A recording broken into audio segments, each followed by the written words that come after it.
The following podcast contains naughty language and ridiculous situations. Listener discretion is advised.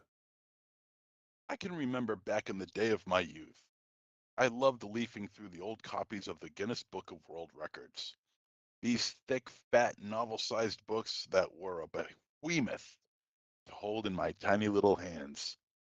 But my amazement at what some of these people would do for some recognition was high. The Guinness Book had lost a ton of luster by becoming this huge, colorful hardcover book, and the records just don't feel like they hold the same weight. That said, a world record happened to take place just this past weekend, and it's a horror-related record. With the release of the upcoming Halloween video game on September 8th, a gathering of the largest group of people dressed as Michael Myers set a new world record of 254 people dressed like him. Congratulations were certainly in order. So now, you're probably wondering, what can I possibly rip apart about this?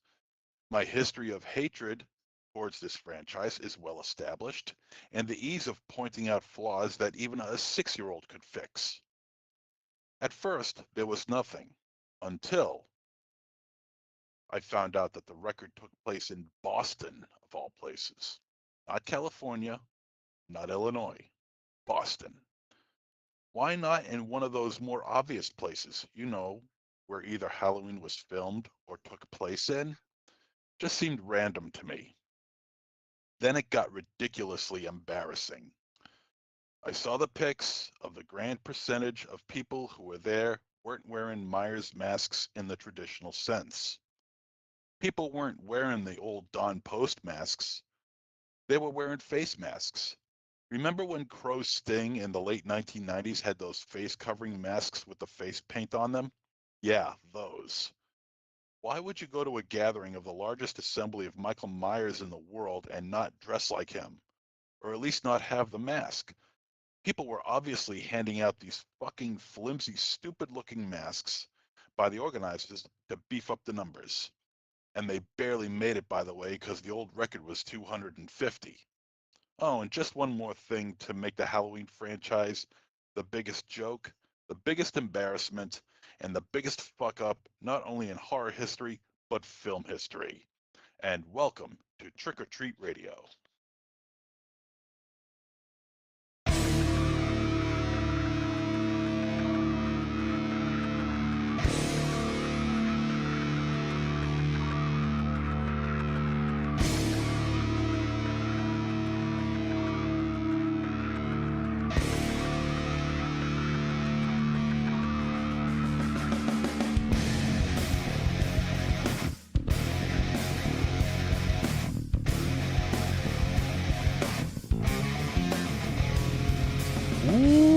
Welcome to the 714th episode of Trick or Treat Radio. Trick or Treat Radio is a stake through the heart of horror and pop culture. We wade through piranha-infested waters of streaming, VOD, and cult cinema in an attempt to find hidden gems to discuss so you can make informed viewing decisions. Episodes are streamed live every Thursday night around 8 p.m. Eastern Standard Time on trickortreatradio.com. And the audio podcast is released on all podcast platforms on Friday morning. And tomorrow will be the 714th consecutive week that we've done that, which is insane. Not that it's impressive, it's just insane.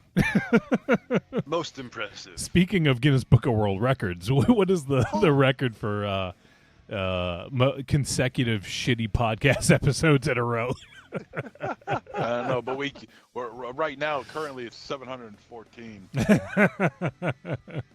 and there's a good chance it'll continue to go on. Yeah, it'll just keep going up week. exponentially. All right, and your hosts for this evening are Monster Zero, Hello, Michael Ravenshadow. Hello there.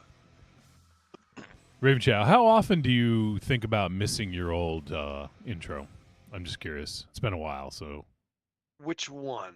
the one where you had like 13 titles or 26 or whatever it was. I don't even know. That's awesome. I no, it's good. It was time to move on. I do think Wow. about it sometimes. You've grown. Wow, look at this. He's maturing. Yeah, you've grown as a person. Yeah. Thank you, Wolfie. Thank you for noticing. Well, finally, at least there's something about you that's changed positively since we started this show Uh, And 13 lots of things. some odd years ago. I also think your pecs, what they grew like maybe like a 16th of an inch. Dude, you see that, right? Yeah, I'm just kidding. Yeah, it's obvious. Yeah, it's HD, dude. 4K baby. Okay, all day, baby. So anyways, for the episode this week, we'll be discussing the film Send Help. No, that's not a cry for help. It's the actual film title. Oh, But I will blink 3 times if I need a wellness check. So just keep a close eye on it and watch the video because you won't hear that on the audio. So. it's true.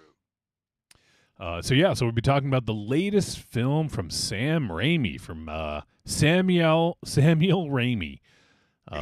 It's been a while since he put out a film, huh? Been a long time. I think I the last think it what- was was Doctor Strange. Doctor Strange, right? I think, In yeah. Mouth of Madness or something like that. Oh, I guess that was somewhat recent. I think it was before that was the long break. I'm looking up now Yeah. his filmography. I mean, he's produced a lot of shit, so it's he's been busy. It's not like he hasn't been doing stuff. But as a director, he so last movie, so prior to Doctor Strange in the Multiverse of Madness, his last movie was Oz the Great and Powerful Oz. from 2013. Yeah. Wow. That's hard to believe. I mean, think about a 13-year span. Yeah. Well, You know, he think went 9 years between films. So Oz the Great and Powerful, and then that was 2013, and then Doctor Strange in the Multiverse of Madness was 2022. Well, I mean, think of the 13-year span between Oz the Great and Powerful and now. Yes, That's and Help, 13 years. One about- movie in think about 13 the- years. Think about the span of 13 years, okay? Think about this. Between 1979 and 1992, that's a span of 13 years, Mhm. right? Wow. And you can obviously tell, right? And you can obviously tell the difference between something from 1979 and 1992, right? Right? Yeah. Yeah. Is he Yeah, right, thank you. class? It's in the fucking question. Jeez. Where were you on October 13th? Right, Now, yeah, you're smart. is that as easy to decipher in now? Like, can you tell things from like 2013 to 2026? It's difficult. It's hard to tell. If you heard a song or saw a movie that you didn't know Oh. what year it was in, what year it came out, would you be able to tell within, say, like 4 years when that was made? You can't. You can't do it. It's impossible. Yeah. Back then you could. Now you can't. Right. And it's the development of technology. Yeah, technology. While it Yeah, was that's still exactly- growing, you can kind of pinpoint. I mean, music is a little harder because there's a lot of music nowadays is actually trying to be evocative of some of like the stuff from like 70s, 80s, and even 90s, I guess, or even earlier. But I've heard some albums that try to mimic the production of like albums from like the 70s or 80s. So, but the fidelity is a lot different. So you may be able to tell, but it can be a little bit more difficult. In terms of films, I feel like there's certain things that we have now, like drone shots, for instance. Like that's something we wouldn't have had you would have had to have a helicopter, right? And Helicopter, Right. and you can easily tell, and you should be able to tell the Yes. difference between a helicopter Right. shot and a drone shot. Yeah. And that's also like you probably are blowing your budget on that one helicopter shot, so you better fucking get your money's worth, right? Like, Yeah. but with nowadays, like these overhead drone shots are like almost like a dime a dozen because they're a lot easier to do. You just need someone who knows how to fucking fly a drone, and strap a fucking 4K camera to it, and you're good. Yeah. And we they had look one. good. we had one on the set of Signal to Noise. Oh yeah, with, yeah. Jarrett That's Blinkley. right. Yeah, yeah. Not that you almost wouldn't know because you almost stayed in the house trying to stay Well, warm. I'm Can't not- I'm hack it. Blinkhorn. New Oh, England guy can't hack the snow. I didn't wear a fucking jacket. I was in my thermal because I Well- kept it real. You all were in your pockets. to be fair, there was a pretty good catering spread inside. It So was a fucking Yeah. great catering spread. But also, to be fair, the reason why we wore our parkas, as you put it, was because it was shot in the middle of winter. Yep. And it was obvious because there was obvious snow on the ground and it was in the shot. So us wearing parkas would make a bit of a sense. yeah, and didn't Well- you know the backstory of MZ's character? I didn't. I knew mine. Oh well, he was working on a telephone pole, and he was all bundled up. He was a pole climber. The pole climber, yeah. Yeah. Always known that about him. Then I went into business for myself and ran into the main Yeah, actress of yeah. the. Every take. Only a pole climber would do that. Yeah, only Only just like a because pole she was in climber. my way. How much sense would it make if I went woo? Yeah, how Excuse dark. me. Well, and see the I thing had is, to bump into her. MZ did it once, so then he had to do it every single time. Right. So if it was if they if Blinkhorn was using another take, you would have that because otherwise he wouldn't be able to use it. So So you're saying continuity? yeah, but he did it on purpose the right. first time, so he could go Yeah, into right. business for himself But every the time. thing is, you're absolutely right, Wolfie. But Jarrett Blinkhorn never said keep doing that. MZ. MZ No, he just did. He it. did. I think he did. No, Oh, he did did keep telling me Yeah. to do it. Yeah, he's I like, thought you it- did. I thought it was memory. good. It had a little bit of. Well, you weren't there. You were realism inside. to it. No, Yeah. I was on camera. Actually, because No, of that, he we was all got there. on He was just camera. way in the back. No, we all got on camera. It's actually because you kept doing that, is that we were all proved that we had to all be on screen. So you're No, saying I MZ understand was? that, but you were Wolfie and I, we were up front. I think I was in the front. You were in the a front. I was a bit little behind me. you, staggered. Yeah. And Raven Shadow was like 30 feet behind you. Yeah. And what was I gonna say about that? Oh, there's something else I was gonna say about that. But yeah, I mean that was fun for sure. But yeah, there was a nice drone shot in that, and Drone shot. Mhm. yeah, you're right. Like even like in no budget, low budget indie production can get that sort of big budget value of getting a nice drone shot. So yeah, I mean, I think in talking about the different methods, because film is a visual medium, I think you can see the advances in technology. Obviously, you see it, but to hear the advances in technology, I feel like it's a little bit different. You might hear some sounds, like they might use like a mellotron, let's say, like an old keyboard, or something like that, or it could be a theremin, let's say, and you can mimic a theremin on a fucking app on a phone now. So you may not necessarily know that it's being like it's new technology, but because it still sounds similar, Mm. But whereas with a drone shot, I mean, you see it. I mean, there's no mistaking it, and like an indie filmmaker with no budget is not gonna be able to hire a fucking helicopter. So, Right. you kind of Not with that catering, I'll tell you that much. It's Yeah, like exactly. Domino's Pizza. All the money went to catering. It's fucking Yeah, Dunkins and Donuts. Domino's, all kinds of Pizzas. chips and dips and snacks and veggies. But MZ, it we was can't like a hear. Dunkin's or a Domino's. Oh, there you because go. It had its own Mortal Kombat 3 game. Yeah, Yeah, Oh, man, we that had a was- life-size video game. that was the best Blink's- part. Blink's Mortal Kombat cabinet video arcade game. Yeah, the real deal.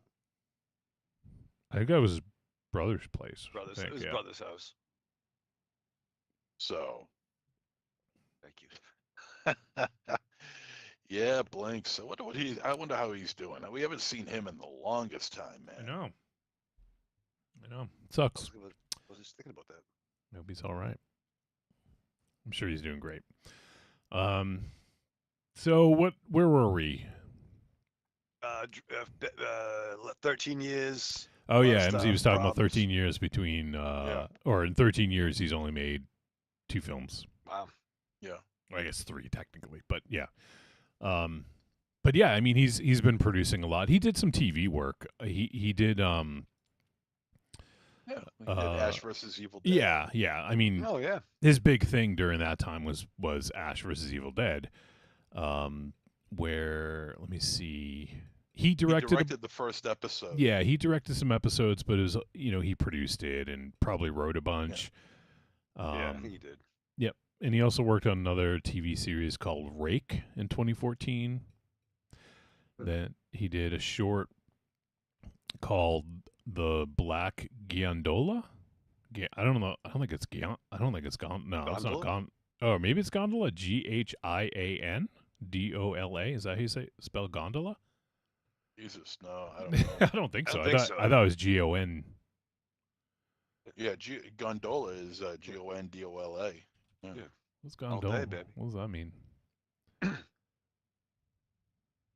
I'm looking it up. I just want to see if it's a thing. The black golland. What's it called? It's a weird word. What's it? The Black Gondola, I think is Giondola. Giondola. I don't know. Giondola and the grave robbers. It's British English. It says glands. I'm gonna text Linus. Glands are organs in your body that produce chemical substances which your body needs. All right, sure, whatever. I Not don't know. nicotine. Whatever. Yeah. Anyways, he did a short. It's interesting. It stars Johnny Depp, David Lynch, Laura Dern, Richard Chamberlain, J.K. Simmons. What the fuck? That's not Yeah. real. It's a short. Penelope Ann Miller. What? Treat. How have we not known about this? What the fuck? Wow. The black gondola? That's so weird. Yeah, I don't know. I don't know like what it is. Oh, it says official site make a film foundation website. Is that like Make a Wish? Make a film? Yeah. I want to make a porno. That's my wish. Oh, you know what? That would make sense. Sorry. Oh. I think it is. I think it's like a Make a Wish thing, but to make a film. Oh. That's a good thing. Oh. Okay. So are they all? I think that's what it is. So that makes sense. I mean, they probably just gave their time to it. Yeah, it's Anthony Conti, I think was the. Yeah, okay. So Anthony Conti was 17 when he passed in 2017. And it says he was born in Boston on February 2000 and he was a director and writer. Yeah, so I think that's what it was. I mean, I don't have all the info wow. here, but just kind of finding this now, but that's pretty cool if all those people gave their time to do that. That's pretty amazing. It's a zombie. It looks like it's a zombie movie or a zombie short. Yeah, check it out. It's like 17 minutes with that fucking cast. That's crazy. Yeah. Huh. Just looking and try to find some more info about this. Yeah, it Is it says streaming anywhere, like Yeah. on YouTube or? yeah, you can watch it on. Well, it might be on YouTube. You can watch it on the makeafilm.com website, I guess. Yeah, it says Anthony Conti had a small screening of the film at his hospital in Boston. The founder of the Make a Film Foundation screened the film for Anthony on an iPad. Oh. It says he was inspired by The Walking Dead to make this film. So, yeah, it sounds like it was kind of like Make-A-Wish kind of deal and got all these other people involved, which is pretty incredible. So, yeah, I'd So definitely check that out. Wow. Did he write it? Did the Yeah. Did the young Yeah. man write it? It's Wow. him and 2 other people are credited. I don't know like if they all co-wrote it or if some people stepped in and did like a treatment of it. I'm not really sure, but he stars in it too. So he stars, he wrote, and it's directed by Catherine Hardwicke Theodore Melfi and Sam Raimi. Jesus Christ. Wow. Catherine Hardwicke. Oh yeah, she did Twilight. That's right. That's.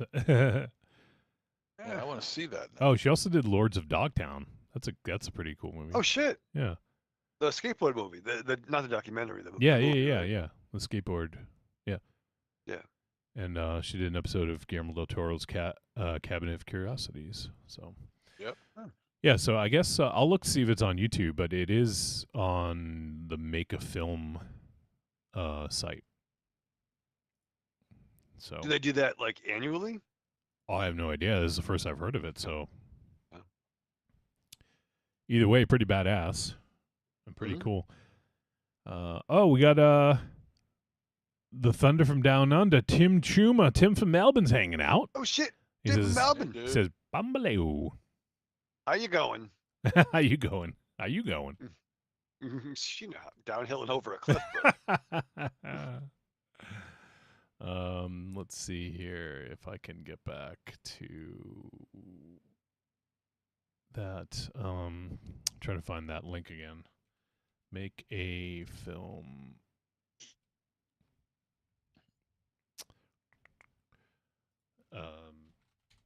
Yeah, I can't. I don't know why I can't pull it back up. I'll get it in a moment. That's how I want to go out. By making a film with Sam Raimi. Maybe. I mean, if he's still alive when I get sick, but I might start writing the script now, just in I case don't I know, can. dude. If you haven't gotten sick by now, you're never gonna get sick. I think you're gonna outlive everybody. I hope so. All right, it's I think you're going to. it's makeafilmfoundation.org. That's the and yeah, it says if you go to makeafilmfoundation.org, you like right on the front page here, there's like scrolling films, and one of them is The Black Giondola, and then you can click Watch Now on it, apparently. Oh, shit. So Oh, I don't know if cool. you watch it from Alright. that site or if it links you somewhere else, but yeah, okay, so the Make a Film Foundation grants film wishes to children with serious or life-threatening medical conditions, helping them to create short film legacies by teaming them with noted actors, directors, and writers. We believe... Oh. I lost the screen because it went to the... You can watch the trailer, and you can order the DVD, it says. So I guess you can't watch it on this site.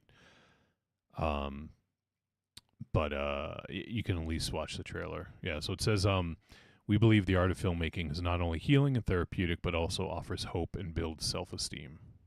So, Wow. there you go. That's, yeah, I had no idea about that.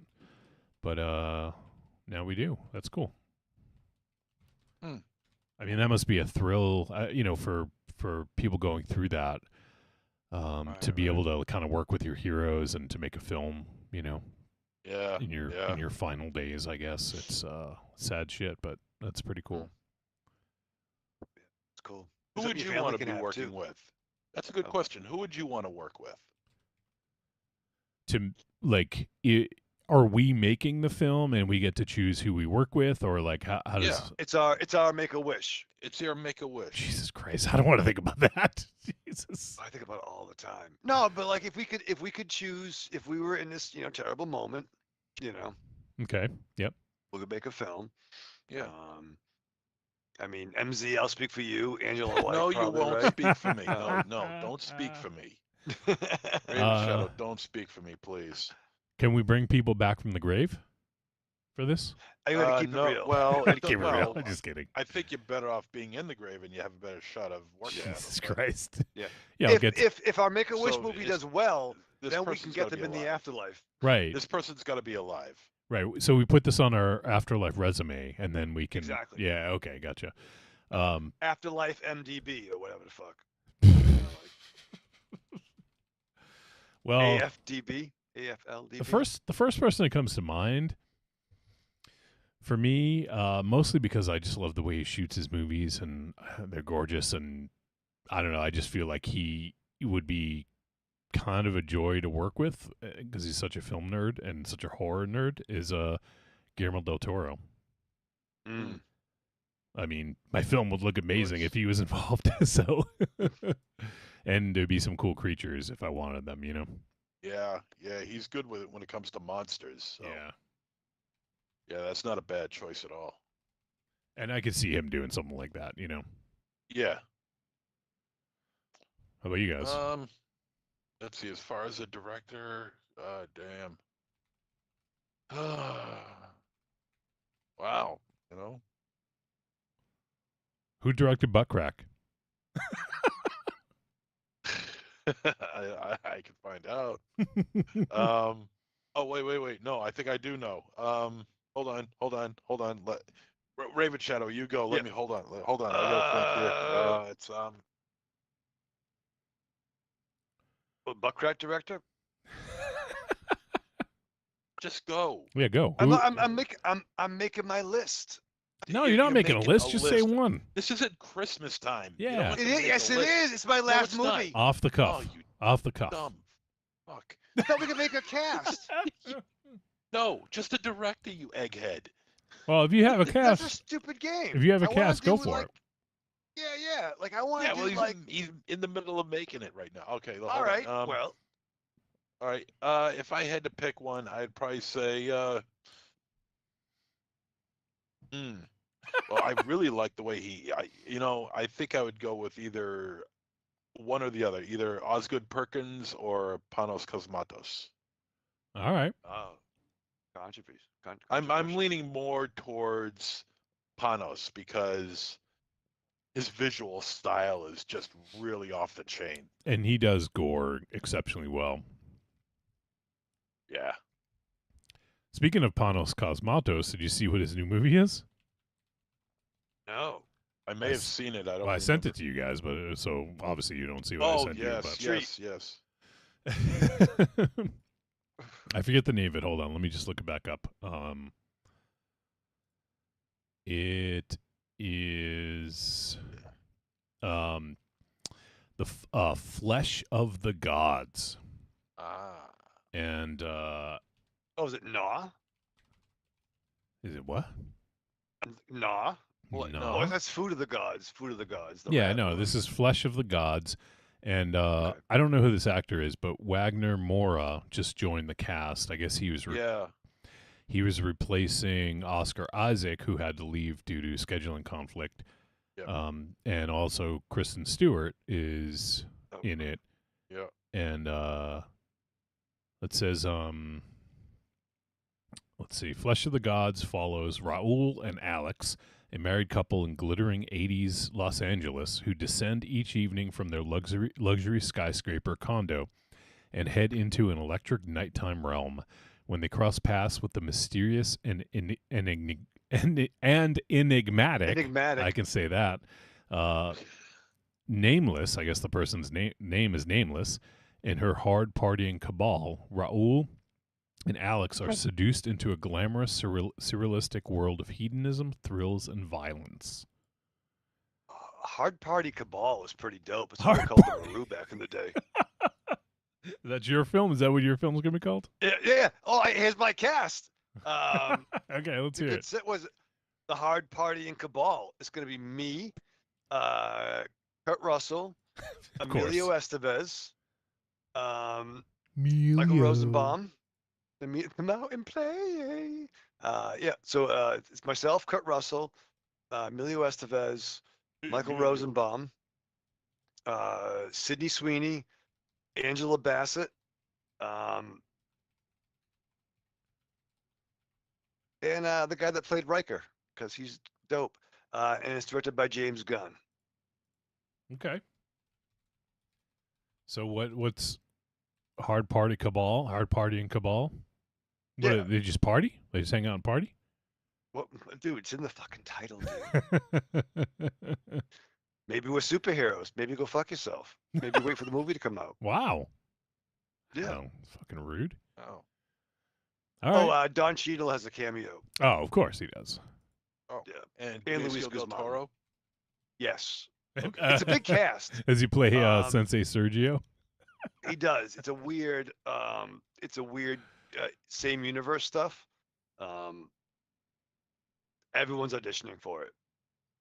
Everyone's auditioning for it. Everybody's clamoring for Yeah. a role in this film. Yeah, They are clamoring for They're- it. Halle they're not Berry's even gonna be in it. charging. No, it's all scale, baby. It's how much you pay what you weigh.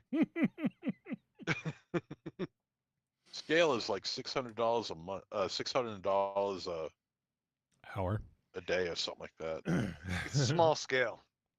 Yeah, very. All right, MZ, how about you? You got all your info What for? for your movies? movie? Yeah. Oh, for my movie? No, I don't have any info on that. Fuck. No, you were looking up a let's see, director. let's see. If I had That's to how you lose. cast, I lose. Big deal. I would pick Crispin Glover. Nice. Well, The star I would pick direct. Crispin. Star. The guy, he just doesn't get enough starring roles, I'm You afraid. should choose Donald Glover. Just choose all and Danny Glover. Just all Glovers. I'd all take Glover- part for Don- An for- all Glover I'll- cast. Yeah, all I'll Glover. get It's called the Five Keith Gloves. David and David Keith. It's good. It's so much better than mine. So Keith David will play David, and David Keith will play Keith. Like Keith. Yeah. That wouldn't be confusing at all. The Davids. Yeah. Let's see. Super David brothers. Oh, let's see. How about Jamie Lee Curtis? I'll throw her Of in course. as well. Because you're such a Can't go wrong huge with fan Jamie Lee. of Halloween. Yeah. And of course, Benicio, not Benicio del Toro. I'm at oh, for Christ's sake, Leonardo DiCaprio, Of course. Yep. Jack Nicholson. Let's see, and Vicki Lawrence. I don't know who that is. No Harvey. Oh, come on, Vicki Lawrence. You She don't know was who TV's Vicki Mama's Lawrence Family. is? Oh, no. Which character? Mama's Family. She was plays Mama. Mama. Mama's Oh, Family. okay. I want to know Mama. I don't know her. I don't know the actress's name. Yeah, Vicki Lawrence. And Harvey Korman. And who is your director, MZ? Panos Cosmatos. Oh, that's right. You already said it. Sorry. Yep. Pretty good. That's a fucking Can crazy you movie. imagine? Can you imagine Crispin Glover in a fucking Panos Cosmatos film? Jesus. With Vicki Lawrence. With Vicki Lawrence? Yeah. Not even Vicki That's Lawrence Schultz, but Vicki Lawrence. Nice Yeah. callback. Yeah. Yeah. I know what you're A talking film by about. Panos Cosmatos, starring Crispin Glover, Danny Glover, Donald Glover, Keith David, David Keith. Keith David as David. Keith and is- Keith David as David- Keith. Bill Paxton and the ghost of Bill Pullman. That's The other way around. Yeah. That wouldn't be too confusing. Edward James Olmos is in it, and Almost James Edward. And Jackie Earl Haley. hey, Jackie Earl Haley, yes. And Jackie Haley Earl, Joel Osment. Jackie Earl Haley, You're locked in here with me. And Haley. You're locked in here with you. And Haley Joel Osment. Yeah. Jackie Haley Earl. Streets. And, Yeah, and, porno. What? and introducing Zippy the Wonder Chimp. Jackie the Joke Man, Earl Haley. Jackie. Hey, I got your Rorschach. Oh shit! I love this movie. Jackie the Joke Man Haley. That's great. Keith David as David, and David Keith as Keith. The Bad News Bears. Kelly Leak, yeah. Yeah. Oh shit. Oh man. Kelly LeBrock. Kelly. Yeah, Kyle LeBrock. Oh yeah, that's who you got to get. Vernon Yeah. Wells, you got to get him too. Oh yeah. Yeah, we're you already gotta over get budget. That guy. Huh? We're already over budget. No, he's not over budget because most of his are aside from Leo, most of his Yeah. could probably looking for work these days. So Yeah, Vernon Wells. Man. Get that guy. Oh shit! Evil You corny. gotta get Don Wells, Vernon Wells, Don and Wells, Don Wells. Vernon Wells. Yeah. Evil corny asks, "Will Clowny Clown Clown be in the soundtrack for MZ's film?" Yes, it will. Okay, It'll good. Be, it'll be playing during the opening credits. And he just posted a GIF. I think it's of Artie using the Jackie puppet. Oh, Artie Lang. Yeah, I think it's Artie. Anyways, his head's cut off a little bit. Probably Billy. Oh, maybe it is. Yeah, maybe it is. That makes more sense, I guess. Yeah, Billy was. Yeah, actually, this guy has a nose, so it's not. Hey, I got your nose. It's just a little elaborate. Jackie at one time. Well, I guess they weren't on the show together because he didn't Artie replace Jackie basically. Artie replaced Jackie. Yeah, but maybe he yeah. did an elaborate, I got your nose joke. A little ruse, yeah. Hey. All right, MZ, you got some shit to do, so why don't we? Shit. Yeah. Why don't we do that? You got lucky because I think Raven Shadow and I were both about to take you to task about your intro, but Oh my goodness, you dodged a bullet like a motherfucker on that. What? I don't get it. That's you're such a nitpicking bitch when it comes to Halloween. Because Halloween so doesn't know how funny. to do anything right. It's so funny. Like Halloween is a fucking entity. Like if there's one person making all the calls, it's like the Wizard of Oz, the Wizard of Halloween. Do not look at the Michael Myers mask. they're a terrorist group. No, look, nobody dressed up. A few people, yes, dressed up in actual Michael Myers masks of all years. Even the remakes, which is fine. But when you come and you're not even wearing a mask, they just give you a mask. That's not participating in it. Can I just mention something about what you're talking about? So Sure. you know, and I have friends and coworkers, and people I know that were at it was PAX East event. Yeah. Which is kind of a big deal in the video game world. Like I worked there for the store. We had a booth. Now this was like 13 years ago. It was still a different continuity back then. And it was the largest convention I've ever been to or worked. We even made money hand over fist at the shop there. I heard it's gotten smaller over the years, but it was a big destination. There was only like 2 or 3 in the States at that time. So if you're in a certain geographical point, the Boston show was the big mecca. People would fly out from England and stuff when people liked America. Remember that? But it was a big deal. And they were doing the video games. So that's why I think they tied it in. It wasn't just Michael Jackson Day. It wasn't just Michael Myers Day. Yeah. Well, Okay. it's still it had an opportunity to redeem what little what little pride it has, and it just flushed it right down the toilet. But that's my take on it. Yeah. But no anyway, kidding. enough about me. Let's talk about me. This day in horror history. Today is April 2nd. So what films were released on April 2nd? Well, 1975, Evil of Dracula. 1980, Inferno, Dario Argento's Inferno. Yeah. 1982, two Inferno. films, Cat People and Silent Rage. Cat People's good too. Silent Rage is good. 1993, no. I meant to say 2001, Biker Zombies. Good treat. 2002, The Frightening. 2004, you may want to listen to this one, both of you, Hellboy. Oh. Speaking of Guillermo. Yeah. 2006, The Monster and Phantom Lake, and also in 2006, Noriko's Dinner Table, Noriko Suave. which I've seen, and it's I don't remember too much about it, but I do remember seeing it. All right, let's celebrate some bloody birthdays. What do you say? April 2nd. Let's do it. Who was born on April 2nd? In 1984, Sean Roberts, who appeared in Resident Evil Afterlife.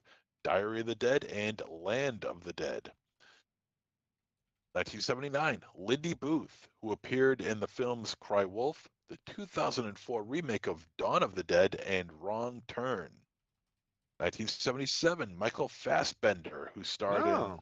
films like 300, Eden Lake, Blood Creek, Centurion, Jonah Hex, X-Men First Class, and Prometheus. 1961. Oh, yes, Christopher Maloney. Oh, Oh, shit. yeah. Who the Yeah, fuck knows now? who plays Detective Elliot Stabler on Law and Order. He was also in the film Carriers, 12 Monkeys, and provided the voice of Hal Jordan, Green Lantern, for the animated film Green Lantern First Flight. Wow. You Yeah, did that just for Raven he- Shadow, Yeah. didn't you? Can I interject? He also was in Oz, the HBO joint. Yep. And Maloney can do, this is a Joey Tron observation, he can do terrifying, he can do comedy, and he can be the biggest face. He can be heel, face, and funny. Also, was- fucking Wet Hot Wet Hot American American Summer. Yeah, Summer. I was just going to say that. Yep. Yeah. Yep. You know Slash what? me. Like, they don't really look alike to me, but for some reason, for a few years, I confused him with Elias Koteas. I don't know Well, why. Elias Koteas' hairline goes on fast forward, I mean, I guess, so that's fair. yeah. They're both awesome. Agreed. I mean, they both are awesome, and they both are in some awesome movies in the, 90s. Oh, So, dude, what? Here's this movie. All right, all right. After, so we make our make a wish when we die, but we got cured, but now we're sick again. All right. Jesus So Christ. now it's just shit happens, Wolfie. Life's hard. No one's gonna come save you. But here's the movie is Christopher Maloney, Elias Koteas, and their dad is Nicolas Cage, and they're brothers, and they have adventures. It's like supernatural, but they're fucking nuts. Okay. I'm into it. Right. I'm into it. All right. Directed by Ryan Coogler. But to finish off with Other names, Maloney's, Shit and Stack. Yeah. he also appeared in True Blood, the TV series, Yeah. as well as Man of Steel. He did, yeah. He was like a Oh, army yeah. guy or He was- something. He was the one good guy in that fucking movie. Yeah. 19, Not even Superman was 1952. good. Not even Superman. He was the one good guy. Not Cabell. 1952, Deborah Lee Scott, who appeared in the film The Reincarnation of Peter Proud. Good movie, by the way. I strongly suggest you check that one out. Made for TV film. Made in 1974, I think. Good movie. Good movie. Check it out. Fucking will. And also it's also shot I think in and around Haverhill. It's some of it's shot in the Boston area. All right. Let's see. Reincarnation of Peter Proud and the TV movie Death Moon. Her fiance was a New York Port Authority police officer who passed away during the 9/11 attacks. Yeah, shit. Well, the way to bring that down, huh? She played Rosalie Hotsy Totsy on Welcome Back, Kotter. Thank you. Way to bring it back Nice. up again. Yep. Yep. But she was also in the first Police Academy. Boom. Oh. She was Mrs. Backler. Oh, nice. Yeah. Oh, yes. Yes. Yeah. Yes. And oh, yes.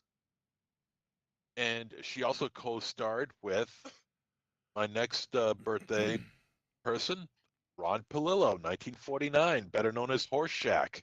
Oh. Welcome Back, Kotter.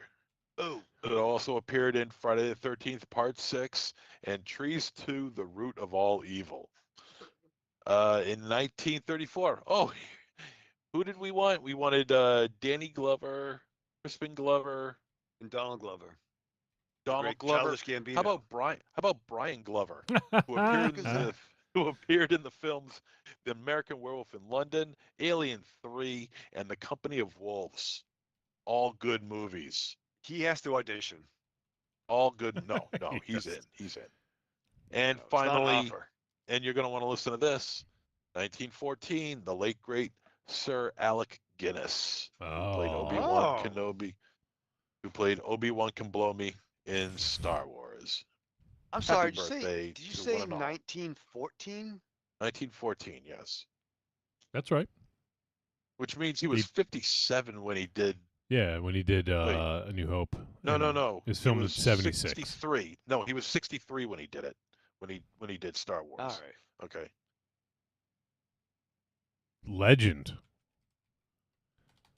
Legend Alec Guinness. I just did some math.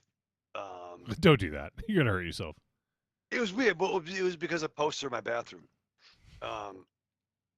downstairs, and Joey Ramone was 49 when he passed, Wolfie. Oh, wow. Right? That's You think crazy. that? Yeah. Yeah. Yeah, how about that? How about that? All right. That's our age, MZ. Yeah. All right, He was a little MZ. confused. Yeah. Happy birthday, one and all. I know they're all listening, especially Alec Guinness. He never misses an episode. Well, from a certain point of view. He never These misses are it not because the he podcasts you're looking for. he never misses it because there's no way he can ever hear it. So That would be hell for him. Like, oh, these fucks. yeah, just fucking rolling around in his grave trying to use the force to shut us up. I hate this fucking movie. Oh shit. Who do you think hated Star Wars more, Sir Alec Guinness or Harrison Ford? Or George Lucas. Alec Guinness.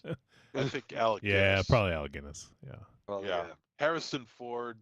He The only thing he hates about Star Wars is the Hollywood special, and I really got to talk to him about that. I'm like, I gotta Harrison, talk look, to him. Really? Let's call him. Let's call him up. You know, it's the best thing you've ever done. Okay, it really he is. He would slap you. He probably would. He would film himself slapping you. What do you think of that? Oh, Yeah, he would slap the taste right out of my nose. He really would. speaking of There'd slap, be- go ahead, sorry. No. You're going. Speaking of slapping, I saw you guys know what's his name?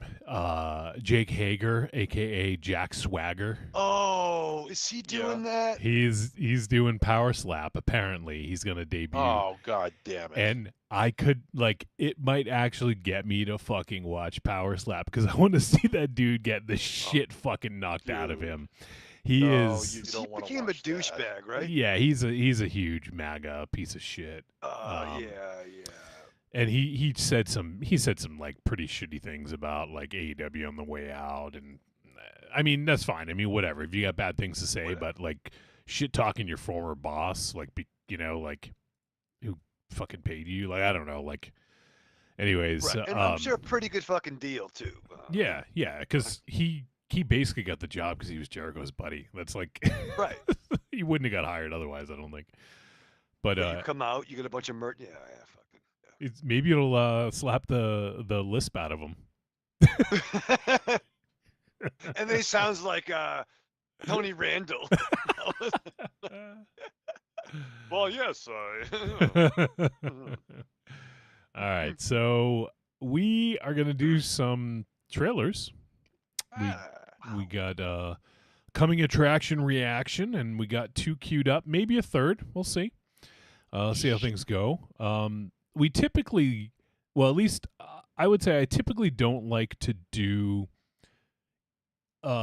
multiple trailers of the same movie because I don't know. I just want to give like reaction, and I feel like doing a movie more than once seems like it's a bit of a cop out or something. But we're gonna break that rule because we got a new trailer for a movie that's highly anticipated. The last one was just a real teaser. So I feel like we might get a little bit more substance in this one.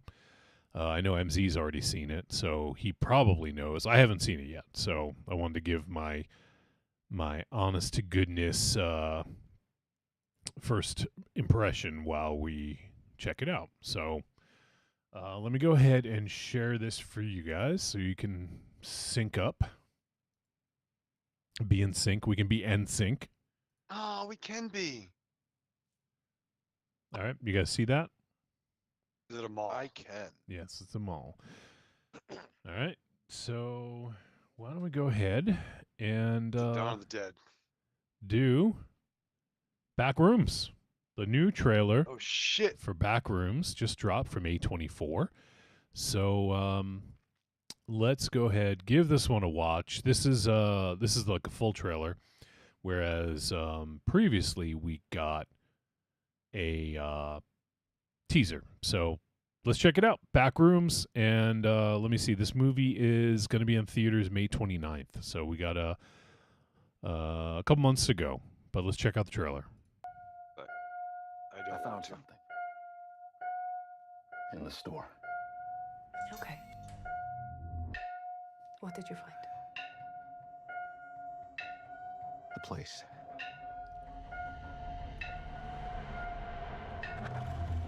I found a place.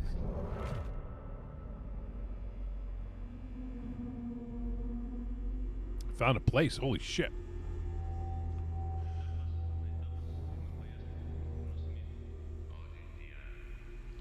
हम जमीन के रहने वालों की तरफ से Hello?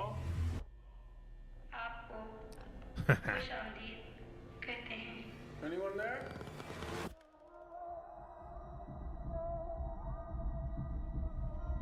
Look, I know how this sounds, but you gotta understand, it's massive in there. I'm not saying I don't believe you. Okay, I'm gonna come back here with proof. All right, you feel me? Yeah. Follow my lead. Clark, what is this? That's what I'm trying to figure out. I've been there every night since I found the place, and I still barely scratched the surface. All right, just take it slow. Oh shit. It's pretty creepy looking. Pull me up! Pull me up! Pull me up! What do you see? All these rooms. This place builds them. It's like a maze. It just goes on and on. Sometimes I'm scared I'll get lost. Clark, can you hear me? I don't understand. What is this?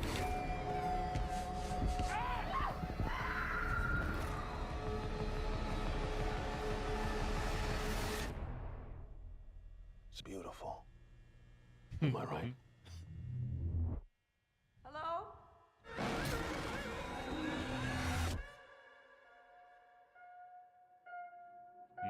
Yep.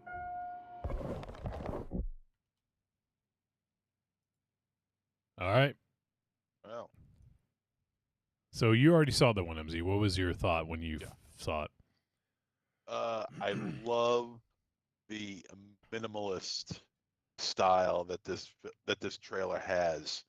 From the footage that we get to see to just what we have on our screen right now, just a black background, white font, simply Backrooms. You know, there's nothing fancy about it at all or anything. It's very minimal, and I love that. And you know what it reminds me of? It reminds me of, I don't know, I don't know if maybe Wolfie has heard of it. I'm sure he has. He's into computers. Jerry mods. Jerry? Is that what you said? Jerry, Gerry. I don't know. I mean, I know what a mod is, but I don't know what Jerry is. Jerry mod. He's Jerry, created okay. this. What he did is that he kind of like created these worlds where it's kind of like this. Sometimes it's indoors, sometimes it's outdoors, but it's always being chased by either one or a group of still shots of Michael Jackson. And you're doing everything you can to try and get away. It's just a picture of Michael Jackson looking like what's her name? Carol Channing. You Oh, remember Carol Christ. Channing? The look that Michael Jackson had, where he kind of looked like Carol Channing. I think it was his mugshot. Well, anyway, it's just a picture of him chasing after you, and you're trying to get away from him. Yeah, and there's a lot of that too. And it's creepy as hell. And it's sometimes outdoors, a lot of times it's indoors, but the indoors always seem to have a way to get you to escape. You just got to move fast enough to get away from them. and it's creepy as hell, especially when he's like really closing in on you, and just the look on that face of Michael Jackson, with that in that mugshot, it's just creepy as hell. And that's what I see here. So that's what I'm thinking. Not that not that a picture of Michael Jackson would be chasing after people, but just the idea of being in this maze-like back room with very minimal uh, decor. It's that eggshell white kind of bland, the kind that would really get on your nerves real quick, and I bet you that plays a big part in it. But that's what I feel. That's what I see. Well, what about you guys? So, well, I didn't know Jerry's Mod. I know what it is, but I didn't know, I've never heard that name, I guess. But apparently the Michael Jackson one is Gary's Mod. Yeah. Oh, okay. I think pronounced it Jerry's wrong then. Mod came first. But Gary's Mod it says a popular horror themed Nextbot add-on that features a 2D image of Michael Jackson chasing players through maps, often accompanied by his iconic vocal ad-lib like hee hee, or songs like Smooth Criminal. Yeah. Yeah, okay.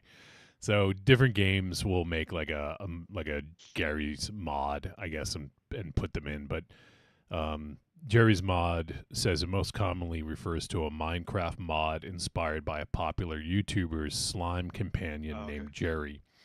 It generally adds Jerry-themed slime items, powerful gear, and adventure elements to Minecraft. It should not be confused with Gary's Mod, the popular physics sandbox game. I'm so confused. Good Gary's Mod. Jesus Christ. I knew what you were doing. Good Gary's Mod. So, hello, Gary. Hello, Jerry. I'm your good Gary's Mod. All right. But look it up. Google it. I mean, it gets pretty intense. In terms of what I think, I mean, I generally like the idea of back rooms, and talking about the creepypasta of how it all began and everything. I think it's interesting to have basically urban legend, or like online urban legends. Right. And so there's something very creepy about it, and it's just these like never ending fluorescent lit like plain rooms that just go on and on. And I mean, there's something almost like just that alone, it's kind of horrifying. I think most of us at least for me, when I think of like that setting, I think of work, right? Like fluorescent lights and like sterile looking office spaces, or a hospital or facility. Sure, like not comforting. But not in this, it flips the script, because there's usually no furniture. If there is furniture, it's piled up in the middle of the room, which means that it like that alone is kind of creepy and weird, Right. But yeah, I think there's just something off-putting about it, because it's something we all recognize, but it's also something that with just a little twist makes it spooky, Yeah, because you don't have any. So far as we know, there's no explanation for it. Oh, you mean like in the story, like in the movie? Yeah. Yeah. I mean, we'll find out if there is any. Yeah, but yeah. I mean, I think it looks really cool, and I think obviously A24 usually has a really good track record, and I think it was smart of them to pick this one up. This one's probably going to be like a huge success, because not only does it have the creepypasta, but just the way that they're marketing it, I think it's going to make it really interesting for people. So Yeah, it's the marketing. I think this might go by the way of Long Legs in. Oh, Neon. That it might. Yeah, Neon did some great fucking marketing for Long Legs. Yep. Yeah. Oh, the marketing for that was amazing. And as good as the film is, as great as the film is, it almost doesn't live up to the marketing, because the marketing was absolutely stunning. Brilliant stuff. Yeah. All right. Anything else, Rachel? I know you didn't watch it. You stepped away, but Well, because I'm already sold, man. I want to be like, Yeah, I mean, but I'm that's what we do. That's what we do. You're gonna forget Dude, it all you gotta. anyways. Why do you think we do this? Yeah, we react. You're gonna Come forget that's it. on, why man. You're gonna that's why forget I the don't. trailer anyways. Yeah, no, listen, I'm down for a backroom bacchanalia like every motherfucker. Backroom back in now. How about this? How about this? How about if you watch the trailer but don't watch the movie? Remember when you used to do that? Oh, that was awesome. No, but like it pains me to say this, but I've been coming around to some of you what you're thinking, MZ. I'm with you. Trailers show too much. I know If it's I'm- funny. MZ was the one who was carrying the torch for Yeah. trailer show too much, and he's also the one that's like, "Oh, let's do reactions." Yeah, no. I like, It's kinda oh, funny. Snoop, what's that? I thought it was a back rubs. Back rubs in the back room. But like but it's like I told you. This one it's minimal. Yeah, I agree. Yeah, it The is minimal. trailer Yeah. is minimal. Yeah. I mean, just look at the title card. I mean, it's minimal. But that's Trust the me. thing, like, Trust me. Just watch the trailer and trust me. slow Okay? it down. I'm saying I'm agreeing with you. I'm not saying I trust you. Well, that might. I think you're going to lose either way, but. But no, but I hear you. I hear you. No, if it's something, if I give less of a fuck, I'll definitely be more engaged. But like, they already got my fucks. They already got my fucks. You know what I mean? With the teaser trailer. To tell you the truth, horrifyingly, I do know what you mean. See, thank you. We're gelling again as a team. All right, I'm gonna call a slight audible because I didn't know that this trailer came out. It came out yesterday, so I'm gonna call a slight audible here, MZ. We might still do the other one, but I've been waiting for this movie. It's another A24 film, and I don't think it's strictly horror, but I think there are definitely a lot of horror elements to it. So let me just see. Okay, cool. That it's still sharing with you guys, right? Yeah. Okay. Yeah. All right. So, Long. yeah, this is the trailer for Mother Mary from A24. And it. I've seen the trailer for this. Oh, you have seen this one? Because this Yep. one just came out I think yesterday. Oh, no, I'm thinking of something. Oh, wait, no. Go ahead and play it. I think I may have seen this. I Okay. don't know. So, this is Sounds familiar. Anne Hathaway stars in this one. Oh. So I think and this is from David Lowery, the director. He did The Green Knight. Yeah. Oh shit, he did something else recently. Let me see. David. And I'm David Lowery. Yeah, and I'm David Lowery. He did film A I'm Ghost David Story from 2017 with Affleck, not Ben, the other one. I can't remember his Oh name. fuck. Casey. Yeah, that's it. Frank He- Affleck. Frank. He did. Yep. So he did The Green Knight. He did. He did. That's right. He did a couple episodes of Skeleton Crew. That was the Star Wars kid show from last year. That was really good. And this is his follow up, Mother Mary. So let's give this one a watch and see the trailer for Mother Mary. You are standing I'm gonna watch this one. under the lights. Here you come, marching down that aisle.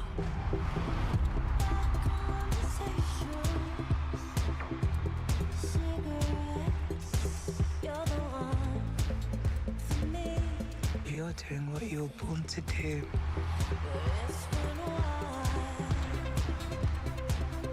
You open your mouth.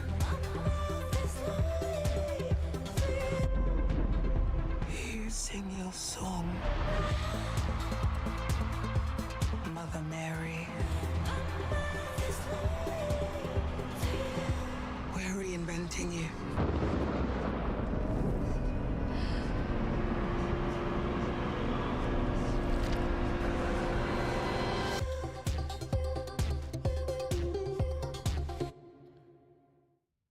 All right. That Yeah. didn't really show very much. Yeah. And pause it there. Okay. Yeah. I've seen this trailer. Okay. Yeah. What do you think? I saw it maybe think I saw this maybe 4 or 5 months ago, maybe. No, you couldn't have. This one just came out. This one literally came No, out yesterday. I saw. Maybe. I Well, dreamt maybe it, not this- Wolfie. There was another trailer. Shut up. There was another trailer that came out 4 months ago. All right, then that's the one that I saw. Okay. But it was definitely from Mother Mary. Yeah, I mean, I didn't think much of it. I mean, it could be something to it. I don't know. It does have some horror elements involved, especially near the end.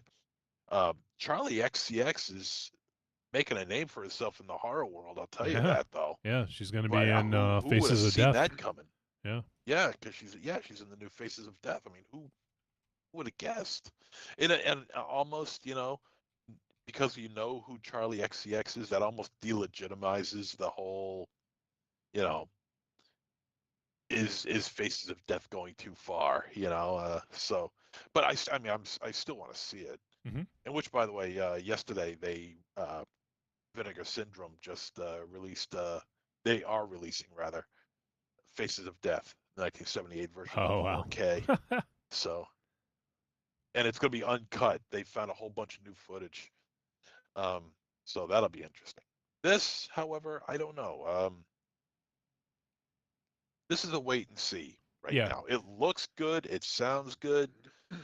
There are horror elements near the end of it that may be interesting. We'll have to wait and see. Yeah.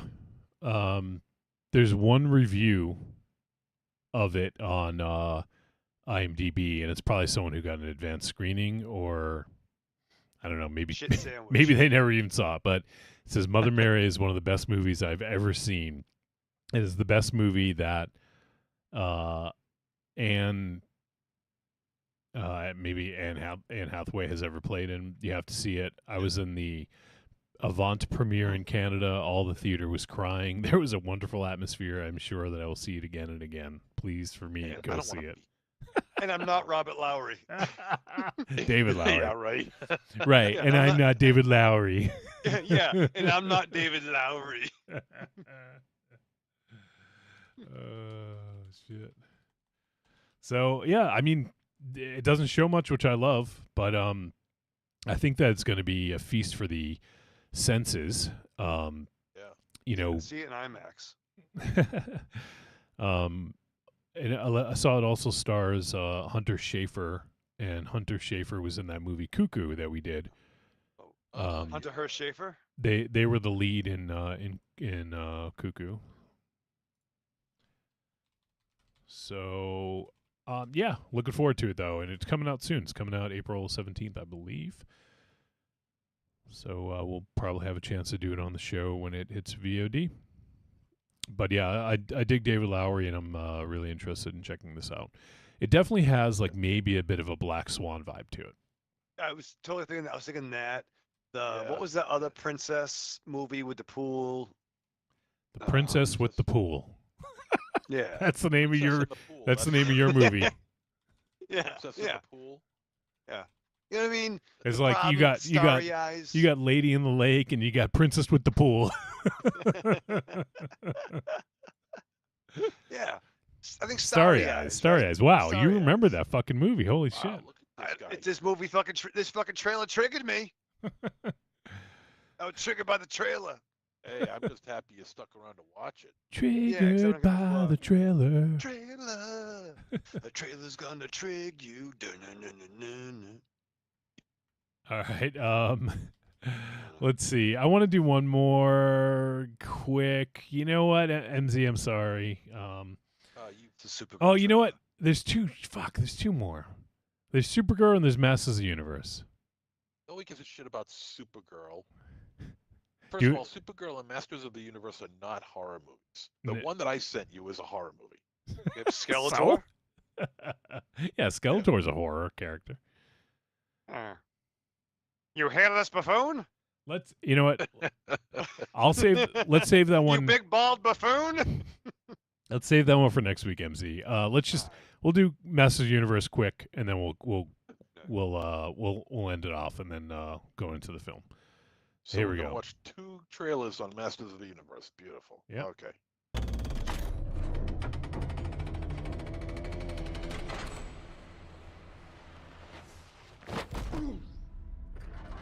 Hey, man. I know most It's of Chris you Hemsworth Jr. don't remember me. But I know all of Nice. you. Oh, fuck, Tila. Oh. Cringer. Looks more like Battle Cat, though. That's Cringer. Even though I was stuck It should be light fucking. years They away should have on Battle Earth, Cat, the MGM shit. I never stopped trying to get back home. Everything changed since you left. I'm too fucking excited about this fucking movie. Yeah, I know. I can smell it. Does Dolph Lundgren have a cameo? I think he does. And he destroyed Jared Leto is fucking Skeletor, man. Yeah, boy. And my homegirl from Community as Evil Lynn, dude. Jared Leto's dead left arm. Take the sword. And when you fall, That's your chance to stand tall. Man at Arms. Played by Idris Elba. That's crazy. I have the power. Here we go.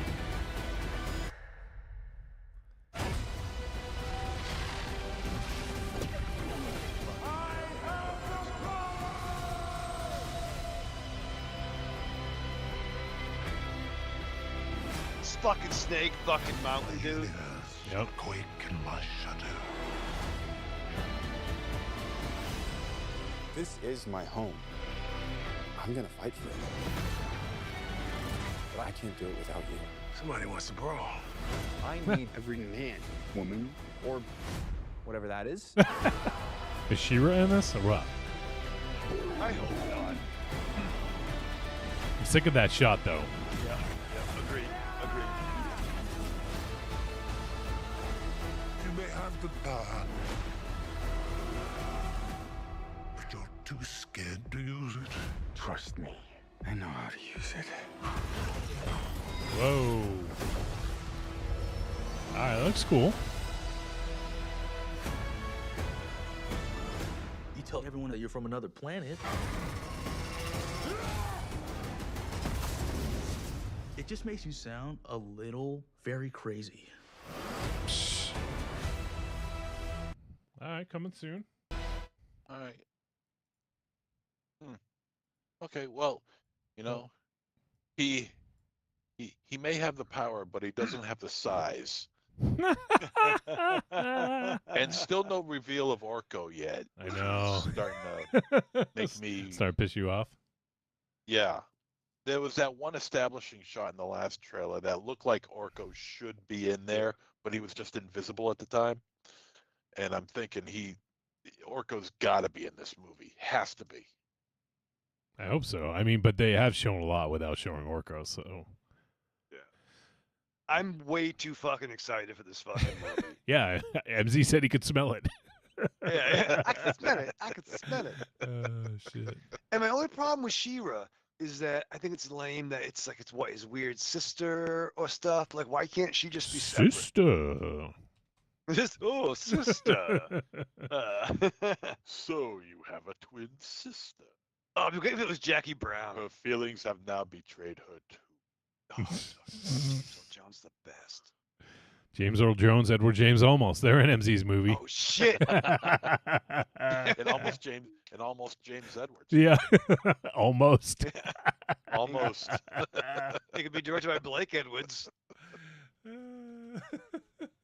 Sorry, Blake Edwards, Xavier Edwards, Xavier Woods. Xavier Woods.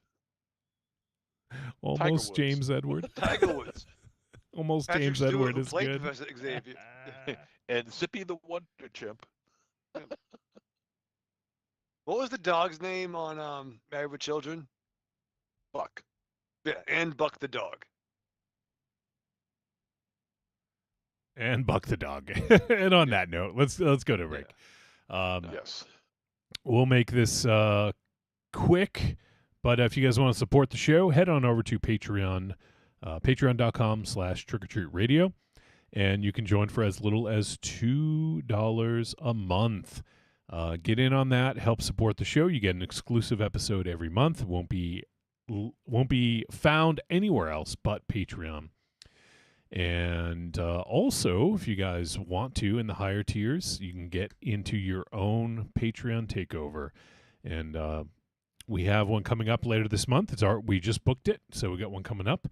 And we'll reveal all the details, I believe, next week. And if you guys want your own Patreon takeover, you can get into the highest tier. And if you do that, you get to pick 2 films for us to watch and discuss on the film. And if you want, you are welcome to join us for the duration of the episode as a guest co-host. So give that a look and consider supporting on Patreon. Also, on trickortreatradio.com, if you scroll down on the main page, you'll see an Amazon logo. Click it. It's going to bring in Amazon. Inputs our affiliate link. And then everything you purchase, we get a tiny little cut of it. So feel free to use our link if you shop on Amazon. We get pennies on the dollar. So, but it does add up, especially if you're, you're going to buy a fucking. Amazon doesn't sell cars yet, but they sell some expensive shit. So, what's going to happen when pennies aren't existing anymore? Well, you can still digitally send a penny. Yo, it's not digital gonna, pennies, yo. Digital pennies. I will send you 10 digital pennies for 10 tacos for your OnlyFans account. Yeah. Your OnlyHams. That's the one. Yeah, smash that penny button.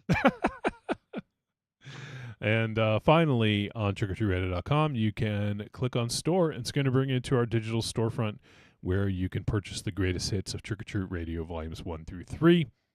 It's a nice little sampler of the early years. So give that a look, give it a listen, and consider supporting.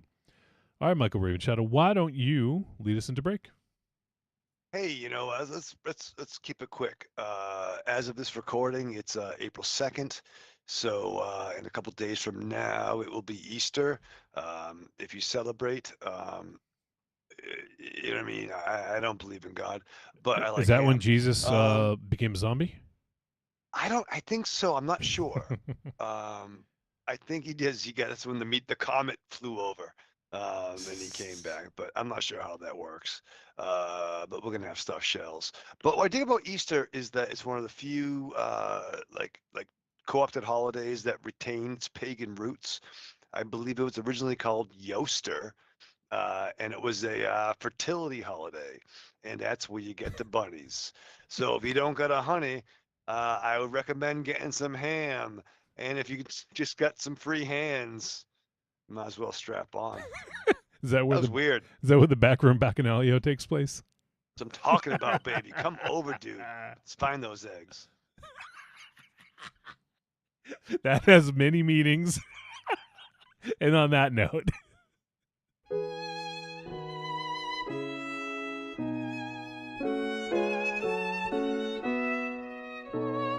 Guests of Trick or Treat Radio stay at the luxurious Raven Chateau, located on the back roads of beautiful Leicester, Massachusetts. Enjoy the wonderfully half-manicured lawn as well as roomy parking in the street. Enjoy fine dining in our antique home-style kitchen with all the Uncrustables and Rolling Rock you can consume, breakfast, lunch, and supper. Sleep in our beautiful twin beds with our unique cat hair, dog hair blend pillows, accompanied with our special DC, Marvel, and X-Pac motif throughout. And for a limited time, if you say Bombaleo when checking in, you'll receive 15% off your next stay. The Raven Chateau, where quality matters, and home to the world's largest urinal.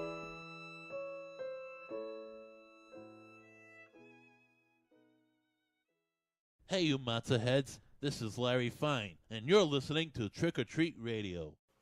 See ya! Help me! Somebody help me! Torpedo! Keep cool! Use your head, don't lose it! Open and close your legs like a scissor. Keep up a steady rhythm. Now cup your hands downward and move them in a figure 8 motion. I'm treading water! You got it! Never play around water alone. Now I know. And knowing is half the battle. G.I. Joe!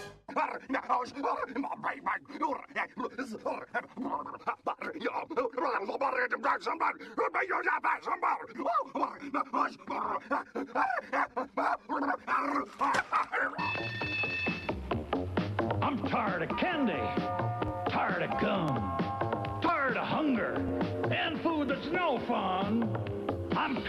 pretending I don't like spaghetti, but school lunch keeps me roaring ready and rock steady. Pizza, spaghetti, burgers. With Chow Daddy in your school cafeteria, it's the fun place to be for lunch. Desserts. Prolonged exposure to trick-or-treat radio may result in one or more of the following ailments: dry cough, wheezing, runny nose, loss of teeth, ingrown toenails, jaundice, ear hair, fallen arches, scabs, warts, whelps, abscesses, bloody stool, whitening of the gums, blurred vision, Hottentot bustle, excessive earwax buildup, collapsed lungs, alcoholism, Lou Gehrig's disease, shrunken testicles, severe acne, vertigo, clubbed feet, weight gain, weight loss, flared nostrils, swelling of the anal glands, urinary burning, protruding tail, kidney failure, and inverted nipples. If you suffer from any of these physical problems, seek professional medical assistance immediately.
And we're back on Trick or Treat Radio. Look at that. Hey. You're the first one here. Dude, I am the first one here. I was late. Dude. You're the fucking early bird. The early bird gets the worm. No, I'm Peter Punctual. Oh man. Peter something or other. Peter Piper Punctual, 'cause he's on time. Motherfucker's waiting Peter so Pump. long, I'm busting a rhyme. Motherfucker thinks that he's got more time than I do with E.T. Motherfucker, I'm waiting for thee. Wow. Sorry. Peter Piper Pimper or something. I don't I'm know. the pimp. I'm the The Pied Piper Pimps. the pimp Piper. All right, let's pull up. Oh, in the chat before we went to break, Evil Corny said that Havoc staff. Talking It is the about Havoc staff. Skeletor, right? I hope Jay Leto gets a win. You know what I mean? Not Jay Leto. Jared Leto. Jared Leto has a huge chin all of a sudden. Yeah. Hey guys, I'm Morbius. It's morbid time. It's morbid time. Did you ever watch Jay Leno? What did he do? The Tonight Show, was Tonight it? Show. I mean, I knew him from a movie with him and Pat Morita. Right, I remember. Xenos. Yeah. Like Scared Straight, Speed No. Demon, No. Rush Hour, Well, Jay Leno and Pat Morita. What was that movie? Freeway, No, Free Jack, it was Speed Force, What the fuck? had to do with a car. Car Crash, Crash Course. Crash Course. Yeah, It's fucking yeah. Close. Oh, Crash Collision. Oh, well, maybe it was Crash Collision Oh, Cool Collision. or Collision Something- Course. Collision Course. Yeah. Bro, gelling as a team. Something like that. Jay Speed Leno. Let me Control. see what I'm looking at his filmography. MZ, he was in Good Times in 1976. Yeah, boy. Pat Morita. No, Jay No, Leno.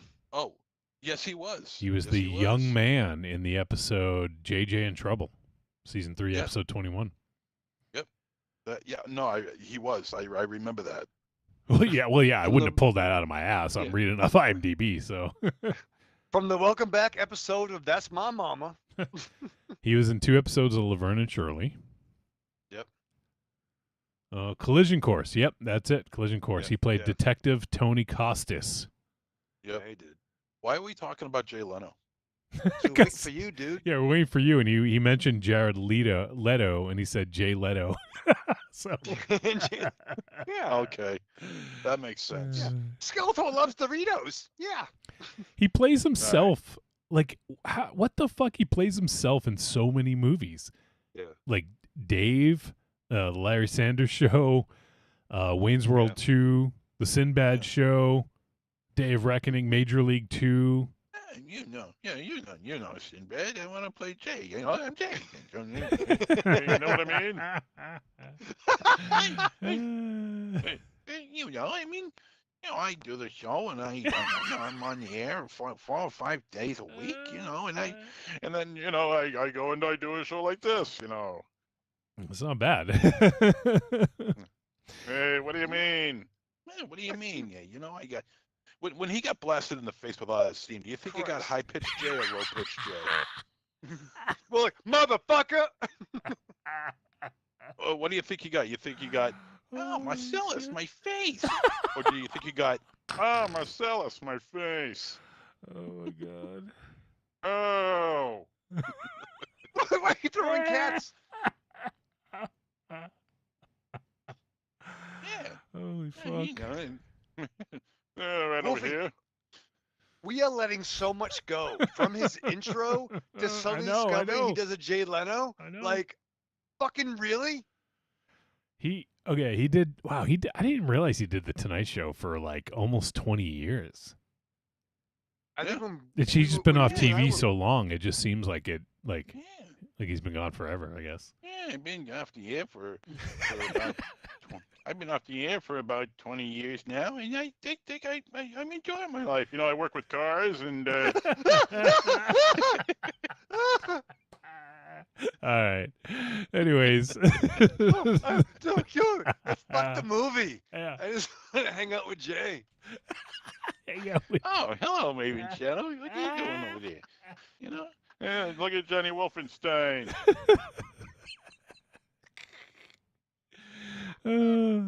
Has anyone ever told you look like Mac the Knight, Jay? Oh, sure. Everybody always Sure. told me, you know, it must be the chin or something. I don't know, but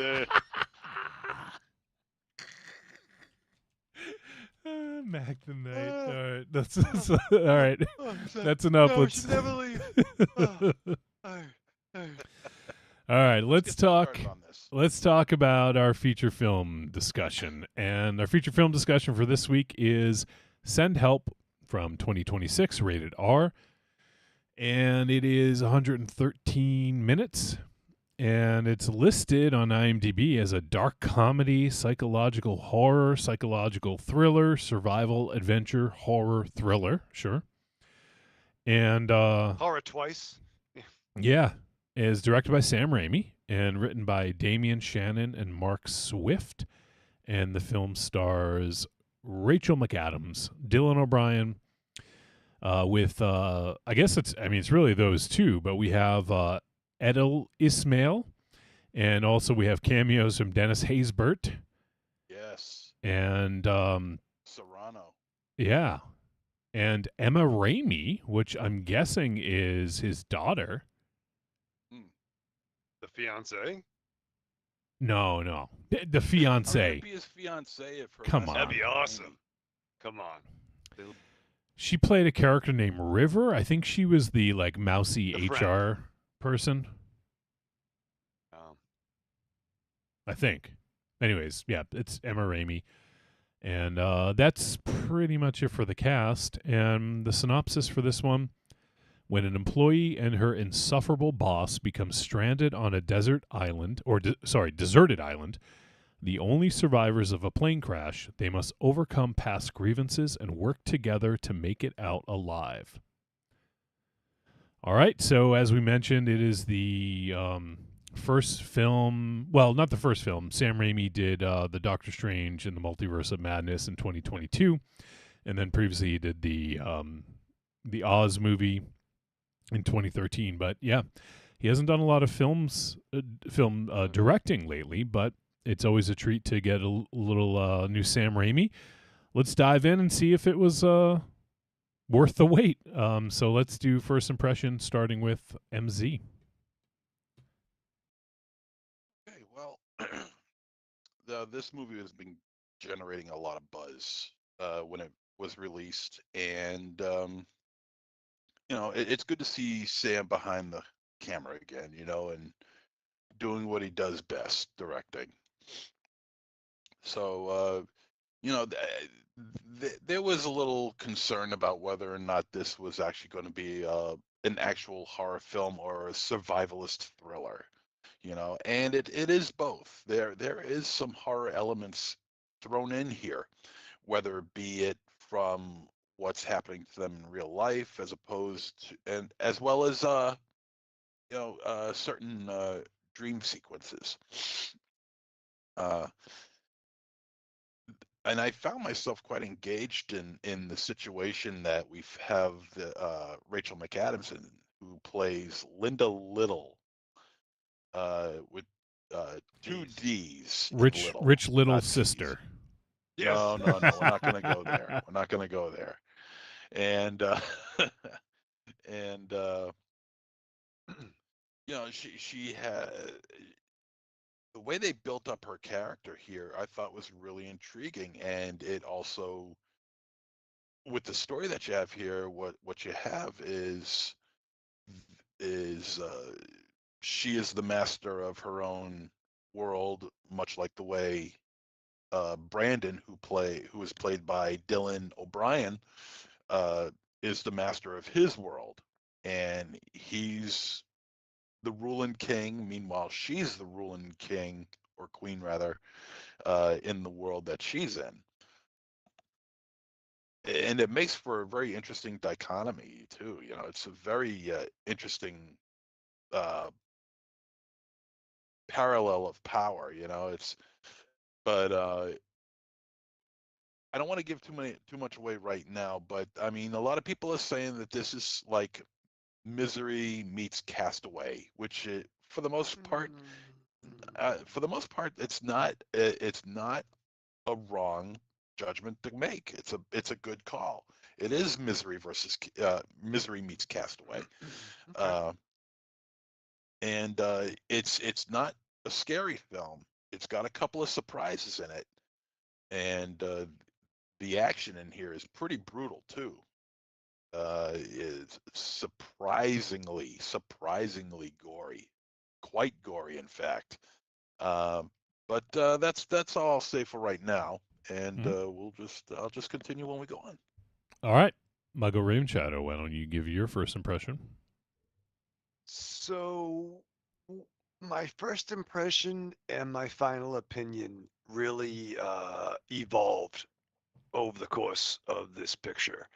I am very much looking forward to discuss this, so I'm going to truncate this, even for me. But there were some things I liked a lot about this picture. And I did watch this in 2 installments. I'm going to shoot. Where I stopped the picture, the first night, I was developing a very much a significant opinion of what I liked and didn't like. When I watched the rest of it, that's where the struggle came in. Again, there was some great stuff in this. My struggle really came from the CGI. And I get limitations. I get grand ideas. We've experienced this on this show. When I think people of our generation, and probably the folks who listen to the show, you think Sam Raimi, you think practical effects, right? I mean, I think it's fair to say Sam Raimi's name equals Evil Dead. And not that they're like to like, apples to apples comparison. Guillermo del Toro, it's fair to say that of a certain age group, your first minds are going to go to Dead Alive, Meet the Feebles, bad taste. But some folks could go with The Hobbit. Some folks could go with Hellboy that came out on this day in horror history. Callback. But I think Sam Raimi's name is synonymous with practical effects. And that's where some CGI struggle came in for me. Again, I'm real looking forward to this conversation, so I'm going to cap it there. All right. For me, yeah, I wasn't. It's interesting because obviously I'm a big fan of Sam Raimi. I mean, the Evil Dead films are some of my favorite films of all time. Right. You know, from Evil Dead 1 to In the Army of Darkness. And he's done some other stuff that I really enjoy as well. And sure. So he's someone I very much look forward to seeing his films. And it's, you know, as we talked about, it has been a while. I actually really like a lot of his output in the late 90s, early 2000s. Like Simple he did Plan. Simple Plan. Simple Plan. Yep. I actually really dug that. The Gift. Yep, The Gift was okay. Quick and the Dead, Simple Plan. You know, it's funny. I still haven't seen For Love of the Game, which, you know, me being a big baseball fan, it just adds to the fact that there's all these baseball movies I haven't seen. I'm not surprised you haven't even watched The Sandlot. That's what I'm saying. That's what I'm saying. And I also haven't seen Drag Me to Hell either, and I hear some mixed things about that, but I hear mostly good. I enjoyed it fine. I saw it once. Yeah, and then he did obviously the Spider-Man 1, 2, and 3. I mean, 3. I think 3. You got away. Like, didn't do him any favors. Yeah, it got away from him, and I think it wasn't all him. I think it was like not his fault. Yeah. Studio pressure, Sony fucking pressure. Exactly. So great dope trailer. Better trailer than the movie. Yeah, not Sam's fault. Oh, before I forget, I got to bring this up. Speaking of Sam and all of his films, Bruce Campbell has appeared in most of his films. Did you guys happen to catch him in this one? No. I know he's in there somewhere. Yep. I know he's in there somewhere. Yeah. He so Dylan Bradley's character, he talks about his father building the company. In the scene picture? When Linda goes into the office to talk to him, there's a picture of Bruce Campbell on the wall, a painting of Bruce Campbell on the wall. Yeah. Yep. I thought so. Yeah, I thought that was him. So, I wasn't sure. I was not sure, but yeah. I felt like fucking Leonardo DiCaprio. I'm like pointing at the screen. I'm like, look, there he is. This is Bruce. It's the Old Spice guy. Yeah. So, but I just wanted to point that out before I forgot. But So go ahead. another question: Is the car in here? That's a good question. I don't recall seeing. I don't think Delta? so. The 1973 Delta Olds 88, Oldsmobile Delta 88. I don't. It very well could be. It's in all his other films. It should be in this one. Was it even in Quick of the Dead? I actually don't know. I don't think how it could be. I haven't seen Quick of the Dead in a long time, so I couldn't tell you. Yeah. Sorry, I'm just looking to see if. And Sam also has to get some credit too. Amos MZ. If there's Blade, and also 2001's Spider-Man with Tobey Maguire. However you want to rank it, it was a definitely important element in the comic book superhero film. Again, it was. I know. But still, having a guy that was horror practical films getting this big budget. But also at the same time, this was before the influx of superhero movies really started to run rampant. So I give him a pass. Okay, the Delta is. Sorry to interrupt. The Delta is in this movie. Yep. It is. The scene where she's crying in the car. I guess it's in the background. Oh God damn it! Oh, I gotta rewatch that. I fucking loves that car. I know. I can't believe I fucking missed it. I got Bruce Campbell, but I can't believe I fucking missed that. Yeah. He cannot let go of that goddamn car. I love Delta it. I 88. love it so much. He will not give it up. And apparently someone said, I don't know if this is true, but someone says Rachel McAdams' necklace is very similar to the one Ash gifts in Evil Dead. Oh, cut it out. Oh, and her name's Linda. Oh. Yeah.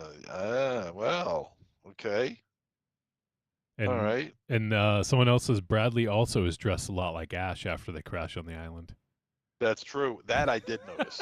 That's that I did notice. Oh, shit. All right. Let me continue with my first impression. We'll get back into this. So I didn't really know what to expect with this one because, like I said, I like Sam's output as a director, but he hasn't done a lot lately. And I didn't see the Oz movie, and I didn't see Doctor Strange, Multiverse of Madness, just because I just got overwhelmed by Marvel, and I just was like, I can't, I can't keep up. Even though it's Sam, I like the first Doctor Strange, so yeah, I just couldn't keep up. So I haven't seen a Sam Raimi movie in a while, or when like a new one of his, that is. So, and I was curious because I mean, this definitely has a feeling. When you see the trailer, they're going to be stranded on an island. There's going to be some like elements of like surviving and all that, and all the horrors that come along with that. But I didn't realize how personal this movie would be for Linda, for Linda's character. Right. And I have, there's a lot of things I think it does well in regard to how it portrays Linda, but I think there's also some missteps that impact her overall story that I wish maybe they had gone in a slightly different direction. However, that said, I think that I can, like, after thinking about it a little bit last night, I was like, you know what? I could kind of understand. So I have some thoughts, and we may want to, we can be a little bit vague. We don't have to talk about what happens, like, in the end. But, I think I want to broach that subject a little bit just so we can kind of, have a conversation. Again, maybe say too, if you really want to watch this, watch it now. Well, yeah, I mean, that goes for all the fucking films. I mean, we discuss films. I mean, there are elements we have to talk about. We try not to spoil, but, we can't just sit here and twiddle our fucking thumbs, Yeah, three guys talking about a single film and not mention anything. It's, yeah. We did it for way too long, and we found it to be too goddamn difficult. Right. We do have spoiler music. What do you think, Jay Leno? No. We do have spoiler music if we want to, but I don't think we even need that. Right. So, all right. But yeah, so I think overall there's a lot to like here. There's some stuff that's like, I wouldn't say confusing, but like goes against what you would expect. However, because it's a Sam Raimi film, I feel like he had to go in a certain direction to make it a Sam Raimi film. And so I don't begrudge him for doing that, but I feel like it did impact the overall story just a little bit.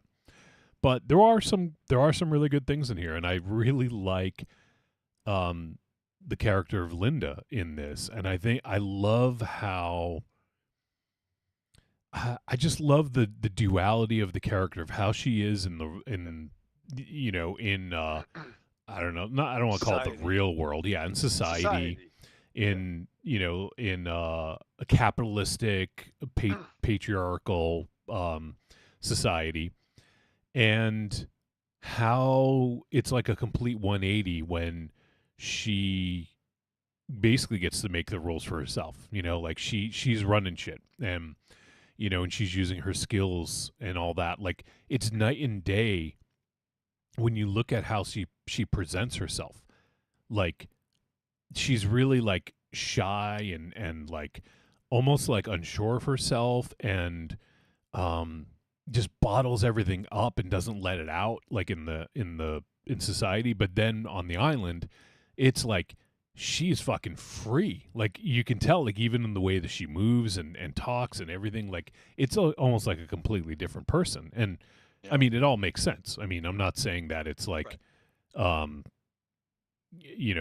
it's a plot hole or anything. No, not at all. It all makes complete sense. But I like the duality between those two, how the character reacts in those different environments. And just, I know just say she thrives. Mm-hmm. It's almost like she's like her That's skin what she was made looks for. better. Yeah. That's what I'm saying. She She's gets happy. more beautiful. Right. Yeah. And not that it's beauty is skin deep, but just like she's more vibrant confidence. and more. It's confidence. Well, and she's right. She's not bogged down in trying to impress everybody else. She's and having her work thinking of stolen herself first. Yeah. She's thinking of herself first, and it does wonders for her. Yeah. So I'll kind of cap it there.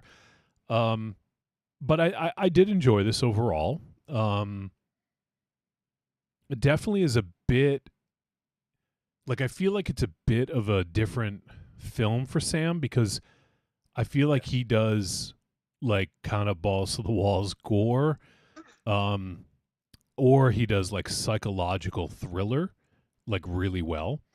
And this was kind of a combination of the two, with some like, kind of dark comedy thrown in, I think. So it was a little bit different. I mean, Sam is no stranger to comedy, but with the way this was done, it's a little different than what you would expect from his stuff. So what do you guys want to jump into next? Well, yeah, she's Linda is a mousy character. Hair is all tousled and like Wolfie said, very unsure of herself and things like that. But on to be on Brandon's side for a little bit here, and I understand how difficult that may be, but there is a side that Brandon, in which it's understandable for Brandon to be the way he is, especially towards her. Not so much in terms of professionalism, but in terms of social interaction. When he gets to meet her for the first time, his eyeballs go squarely onto the little piece of tuna fish that's on the side of her mouth. And let's be honest, if we were him, we would be doing the same exact thing, because I know I've done it. See, I don't know, man. I mean, I think what this movie does is right from the jump, you got to get into the island, right? And I think it sets up Linda's dynamic in the office space. Picture Michelle Pfeiffer's Selena Kyle from Batman Returns as kind of this mousy, right? Yeah, good comparison. I didn't think of that, but that's a good comparison. Thank you. She has this history with the owner of the company.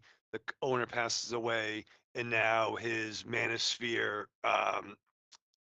fucking son is taken over, and she was promised a higher position. And I love the cameo. I forget his name. Dennis Haysbert.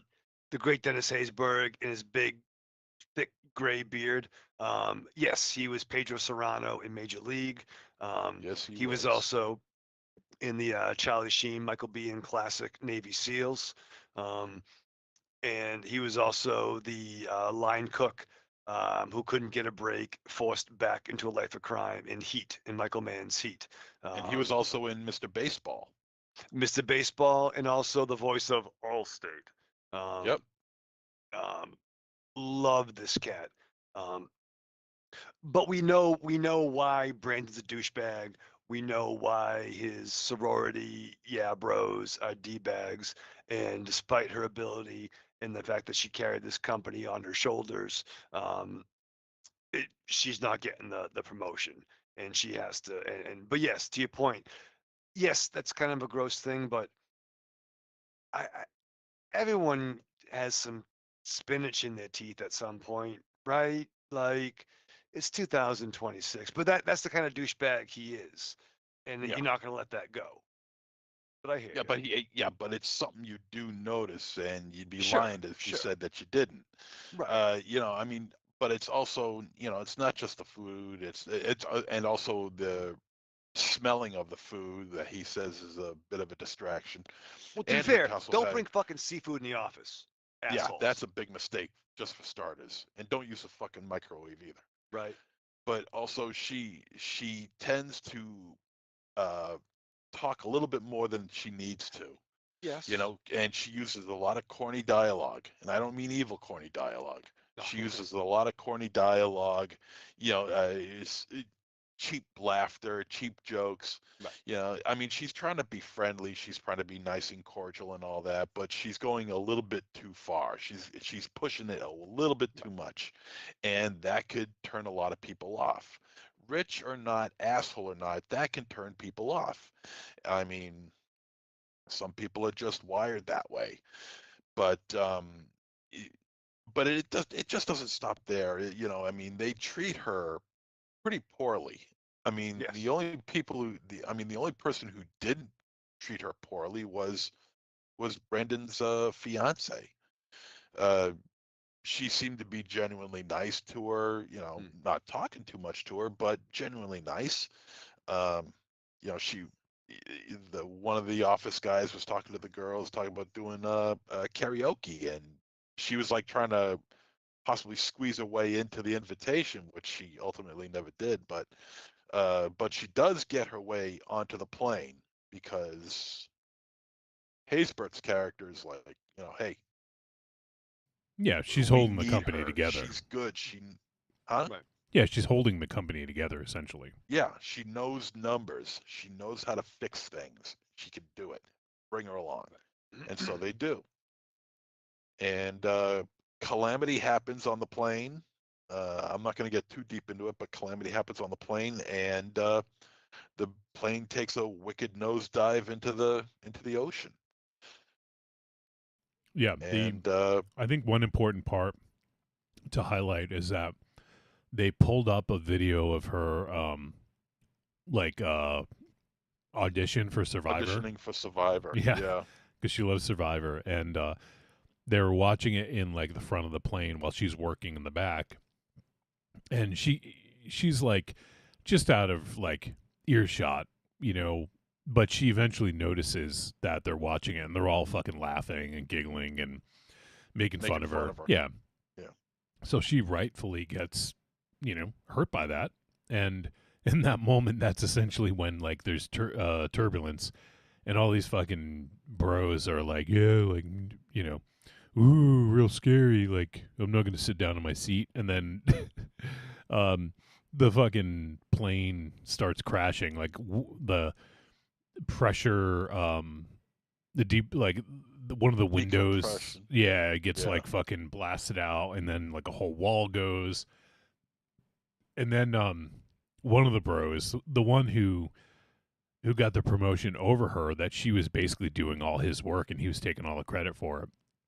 He is like trying to like hold on to her while he's being sucked out of the plane. And he's like, give me your seat. And she's like, she's trying to save her own fucking life. Right. And then, so you see the silverware, like starting to like get pulled down the aisle. So she grabs a fork and fucking sticks a fork in it, like in his was his neck or his arm or head? His hand. That's what it was. Yeah.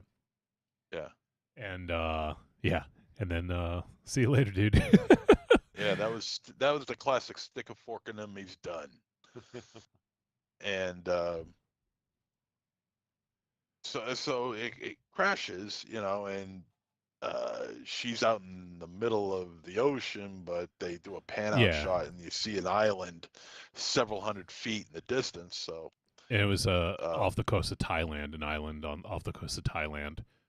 Yeah. And then she wakes up, she's on the shore next morning, nice sunny day, and the thick of the movie begins. What did you guys think of the plane crash, though?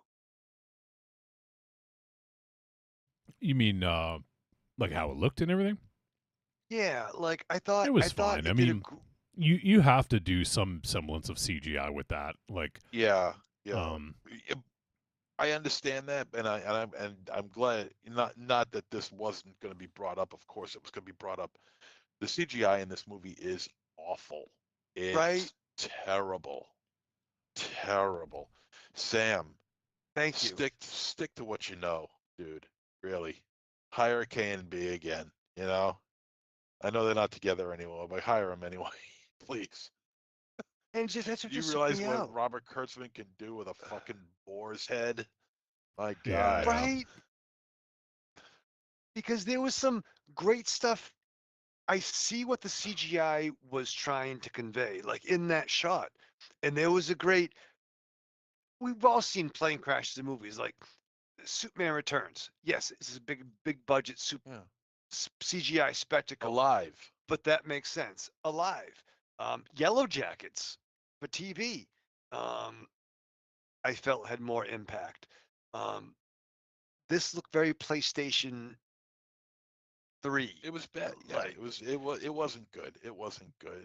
but there was cool stuff like with the teeth and the people grabbing, and there's a great headshot of a tie. You know what I mean? Like there was some dope stuff, but it was practical. Like there's two big set pieces in this that the acting was there, the emotionality was there, the artwork was there, if only it was practical because it just fell short, right?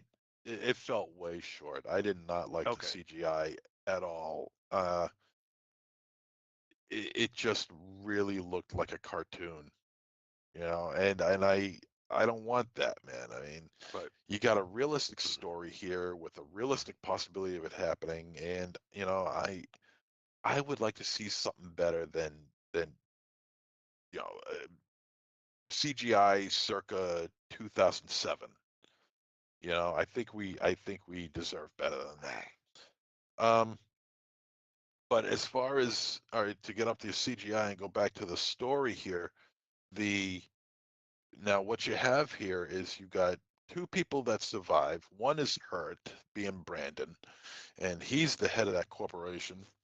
And you got Linda, who is trying to make herself known within the company, but is an absolute beast when it comes to survival tactics. So she's got him over a well right now, and the thing is that she's mousy and all this other stuff, but she's also very helpful. She knows what kind of person he is, but she helps him out anyway. She's nurturing. She is nurturing without any inclination that she has any intention of doing anything bad to this guy or exacting some sort of revenge onto him. The story makes you believe that because she plays it so well. Rachel McAdams did this role so well. Fantastic. This She was unbelievable in this part. She was very motherly and nurturing, like you said, and helpful and caring and sweet and kind and and all the other things that you would hope that you're stranded with. Right. Somebody that you're stranded with would be like, especially given the situation that these two are in. um, and then when he finally gets up and gets around, his leg is somewhat busted up, not terribly though, but uh, it doesn't take long before his thanks turns into, okay, now look, this is what we're going to do. You listen to me. You work for me. And it's like, motherfucker, I don't work for you anymore. Right. It's the instinct to go back into old roles, or society's roles. And it's like the script is flipped, dude. Like you're fucked up. I'm nursing you. And I like she even was like, fucking really? This is the guy who fucking made it. But to your point, she saves him anyway. Yeah. And she's quite good at survival tactics. Now, to be honest with you, I don't know what the hell it is that Survivor is looking for that this woman couldn't make it on the show. Right. But it seems to me like she's a slam dunk to be on that show because everything she does is right. Everything she does is right, almost. Could have been looks, But you know, like because people were kind of commented on that about her. So, you know, those kind of shows typically want, you know, the pretty people. So she could be the Well, best fucking a character. survivalist. Yeah, her character. Yeah. And to be fair, Rachel McAdams not Yeah. being one of the pretty people, I mean, come on. But no, I hear what you're saying. Like, you know, no, she she's had obviously pretty. Her she character. had Yeah. the glasses her and the character. ponytail, you know, Yeah. look. But no, I think, yeah, it's like you don't get Puck from the real world, super old reference, or like certain characters, you know, like they could mold and make into, or that kid from American Idol who sang the Gundam song, whatever the fuck. No, you don't know what you're talking about. I don't know what I'm talking about. But I love the way that she's able to take care of herself. I mean, she's building huts and makeshift huts, and she's collecting rainwater, and That's she's yeah, that's bushcraft, dude. Like she had a book about it. Like Yeah. when it's scanning her bookcase, it shows like all these survival books and Yeah. and bushcraft and all kinds of stuff. So she's very much ready for this. It's not like you know, she's been studying it for whatever reason. It's Right. something that interests her, you know. And they told that story well. You saw her bookshelf, you saw what she read, and then, you know, so Survivor is a real show in this universe. So, you know, it's obvious that in an internet world, office people are going to find out. They're going to find out that you podcast. You know what I mean? What do Yep. they call that? What do they call it? What do they call that? Docking? Doxing? Doxing with Dawkin. Docking? Yeah. Squawking with Dawkins. That's pretty good. You're on fire tonight, dude. Must be your new hair. New hair? What do you do to his hair? He's just growing it up. He's doing the cute boy thing. Oh, the cute boy thing. Yeah. Creepy Girl in the chat said she was just an awkward person, but she's a kind of person I would be friends with. I like the people that are more outcast, not the ones trying to be cool to fit in with everyone. Yeah, for sure. That's why you're one of us. One of us. Yeah. One of us. I mean, she's able to do all these things in a short amount of time, mind you. And then it becomes to the point where she's getting a taste of the good life, so to speak. The roles have been reversed. She is no longer the underling. She is now the master of her domain and his domain. She is the A1 King High Mucky Muck, you might say, as the kids say nowadays. And she knows exactly what she's doing, and she doesn't need him. And that, like where she's like, what was it? He's like ripping her a new one. The son of a bitch can't move. He's ripping her a new one. Yeah. And next thing you know, she just walks off. Yeah. And she's gone.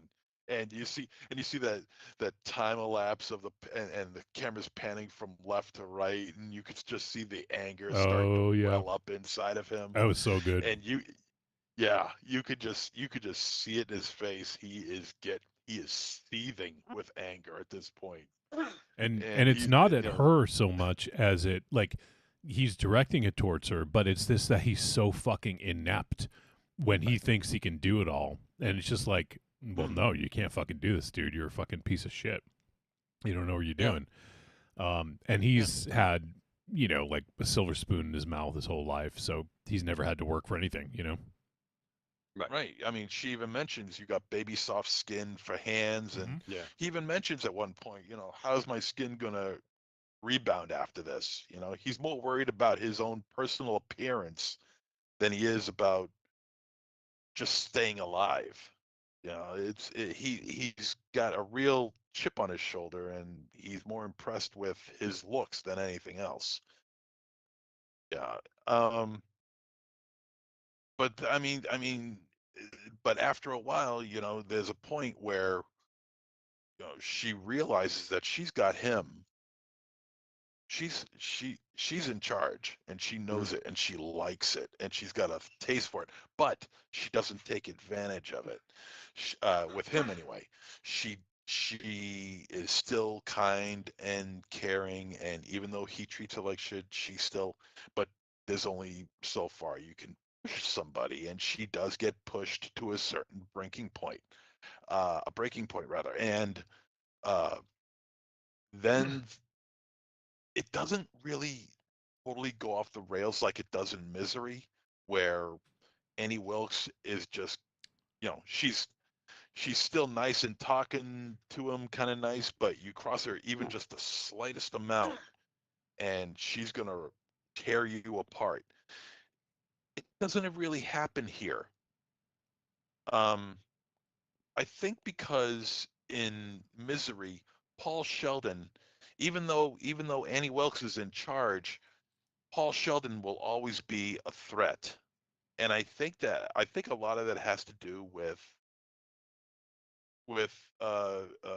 man versus woman. You got a fully functioning woman who is able to take care of herself and taking care of an injured man, and it almost kind of levels the playing field, if I'm making any sense at all. Like injured, like fully functioning, healthy, just strong woman tread delicately, versus dude. injured man. Huh? Tread delicately. I am treating it delicately. What do you think? What do you think I'm doing? I am, believe me. But you got so the playing field is equaled in that regard. Well, I think like it would suck to be on a desert island. Like if I don't have my comb, you know what I mean? I'm missing so many things. Or your Stimident? Oh, my Stimident. I no cigarettes, no comb, and no Stimident. You'd have to Comb and use those. cigarettes. You'd have to use those trees, like it's like that stringy sort of bark. You could use that there in Right. the shadow. And that's the thing. And like even like Brandon, we all know Brandon was the fucking. His name is Brandon, right? No, Sorry. Bradley. Bradley. You guys keep saying it Bradley. wrong. It's Bradley. Bradley. Oh, Bradley. My But it's mistake. pretty fucking close. But like, I would much rather be on an island with Rachel McAdams, who's a fucking hunter-gatherer, than be stuck with fucking Annie fucking Wilkes Booth or whoever the fuck. Well, sure. You know what I mean? Sure. Like, it's like, kind of like the Annie Caribbean. Wilkes is psychotic. Annie Wilkes is psychotic. Linda is not psychotic. No. No. I don't think wrong, she is. wrong, Yeah, I don't wrong. think she is. I don't think she's psychotic. She was pushed. And there's a difference. No, there is a difference, and I think something changes her character where I don't love the reversal of roles where it makes some. That's we'll get to that. I guess maybe we won't, but that was a change. But if you're gonna be on a desert island, Rachel McAdams is not the worst person to be around with, and being well fed and having shelter. Suck it up, Buttercup. Right, and the dude kind of just ruined it. Like he fucked it up. He couldn't get over himself. Like he could not deal with a woman.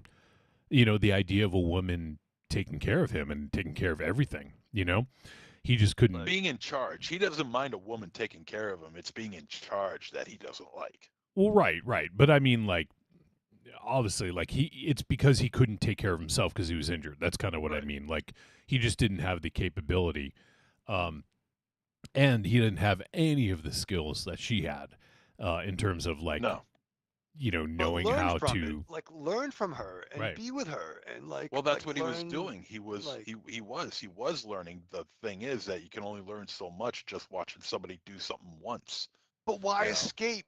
You dumb fuck. Because of his pride. His stupid ass pride got in the way. Well, that and he couldn't. That's what He it couldn't is. stand. It's his pride, his ego. You know, he just couldn't stand it. And he probably couldn't stand being without a fucking phone in his hand like 24/7. You know. For sure. But True. I'd much rather be stranded with Supergirl than Superman. You know what I'm saying? No, what are you saying? No, yeah, tell us. Yeah, what do you mean? I just, you know what I mean? If you were on an island with Supergirl, you would have been flung to the fucking moon in No, I'd be really in I'd be hours. Like, yeah. I would get all the kryptonite. Like I'd be like, I'll fucking throw this shit out of here. I got your back. Remember when Lou Ferrigno in Hercules threw that bear into the constellation, into the stars, and it created a constellation? That's what she would do to you. Yeah, that really happened, by the way, too. There would be the constellation Raven Shadow. It'd be a picture of you with a cigarette hanging out of your mouth. Yeah. And the stars would form a cigarette ring. Those the rings smoke, of Raven a smoke Shadow. ring. Yeah, there'd be like three smoke rings yeah, like the coming smoke out. rings of Saturn. He created the smoke The rings smoke of Saturn. rings of Saturn. So, good. I mean, this movie does have a couple of surprises. It's amazingly bloody. It's got some It is, really yeah, cool yeah. gore. The CGI is wretched. Terrible. The boar. Yeah, the boar was. Oh my God, that was just. But the acting was so good. I agree. Yeah, the acting was good. Yeah. The acting was great. Like what? Fuck. I mean, I know Rachel McAdams was. I think she was in the Doctor Strange movies. I believe She was. Yeah, yeah. And I know she was in some other stuff that wasn't my demographic, but she was in fucking The Notebook. dope. Yeah, I said, "Mom, the Notebook." You can laugh at that. It's okay, Wolfie. But she fucking killed it in this. Yeah, she I was just wish she had a practical fucking effect to fucking take her emotionality to the next fucking level. Yeah, no, I agree. I'd rather have them use practical effects as opposed to CGI. I mean, that's just, any normal person would think that. Even but getting there is CGI fucking Evil Dead Raimi like shots, like the Boar Cam tried to homage some of that stuff. Yeah, that's like an homage to the Wood Demon point of view. Oh, for sure. Rami Cam, right? Or the Ramo Cam from Evil Dead and Evil Dead 2. That's how I looked at it. It kind of kept me invested. It does have a little bit of Evil Dead involved in the dream sequences. Oh, for sure. There was this one scene. It's like I said, it's not a particularly scary film. This isn't scary, but there was one scene that was a little shocking. I wasn't expecting it, and it does almost harken back to Evil Dead in a way. I'm not going to say what it was. It does involve a shit ton of CGI, but I thought it looked pretty good because I wasn't expecting it. There was one little scene that's reminiscent of Jaws, about the head that comes out in Jaws, where the head comes out. Yeah, that you got that. That was pretty good. That was well done. Also, yeah, there are some brutal action sequences here. Some really good fight scenes. And the gore is right there. There's one of the near fight scenes near the end of the film is really, really well done. I really enjoyed it. And also, it was. And also, I found this movie to be quite funny. Now, Sam and comedy go hand in hand. We know this. And this movie was at times quite funny. I think a lot of it had to do with Linda's personality towards Bradley, not Brandon, Bradley. And he's like getting pissed off and angry, and she's just like this chipper sunflower, that's just loving life and loving the world that she's in right now, and he is just finding it miserable. And it's just the dialogue between the two. at this point where I found it to be quite hilarious because she is just loving it and he is just miserable and you are just like going, yeah, because that that motherfucker deserves it. And she deserves it. She deserves every bit of happiness that she gets. You know, she's just she's a hard worker. She deserves some happiness in her life, and by gum, she's gonna have it, even if it's at the expense of her new boss. Yeah, I wanted to talk about that a little bit, the dynamic between the two. Um, so it's not, I don't think it's spoiler to say that Linda really thrives in this environment. So therefore, she kind of wants to stay a little bit longer. Bradley doesn't. He just wants to get the fuck out of there. And that therein lies the dilemma between them, right? The tension.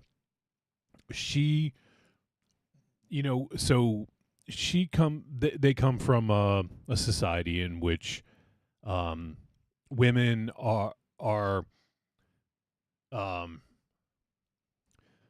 I guess heard but never seen. I guess I don't know if that's the right way to put it, but like she does seen but not heard. Well, what I mean by seen is that like she doesn't get the credit, and heard because it's her words, but someone else is taking credit. So like that dipshit who took her job, like he takes the fucking sticky note off of it that had her name on it to with the credit. Right. So she's doing all the work and getting none of the credit, and she's busting her ass, literally like working like late and whatever is asked of her, and you can tell she's like kind of like ready to snap. And this lack of a promotion is the thing that just sends her over the top, because she was promised vice president of the company, but the father died and then the kid took over, and he's not going to honor, that because he wants his fucking golf buddy in there, like, so it's shitty. Obviously it's really shitty, and you can't blame her for feeling the way she feels. I think we've all been in situations where we wanted a raise or promotion or something and it didn't work out, or, whatever.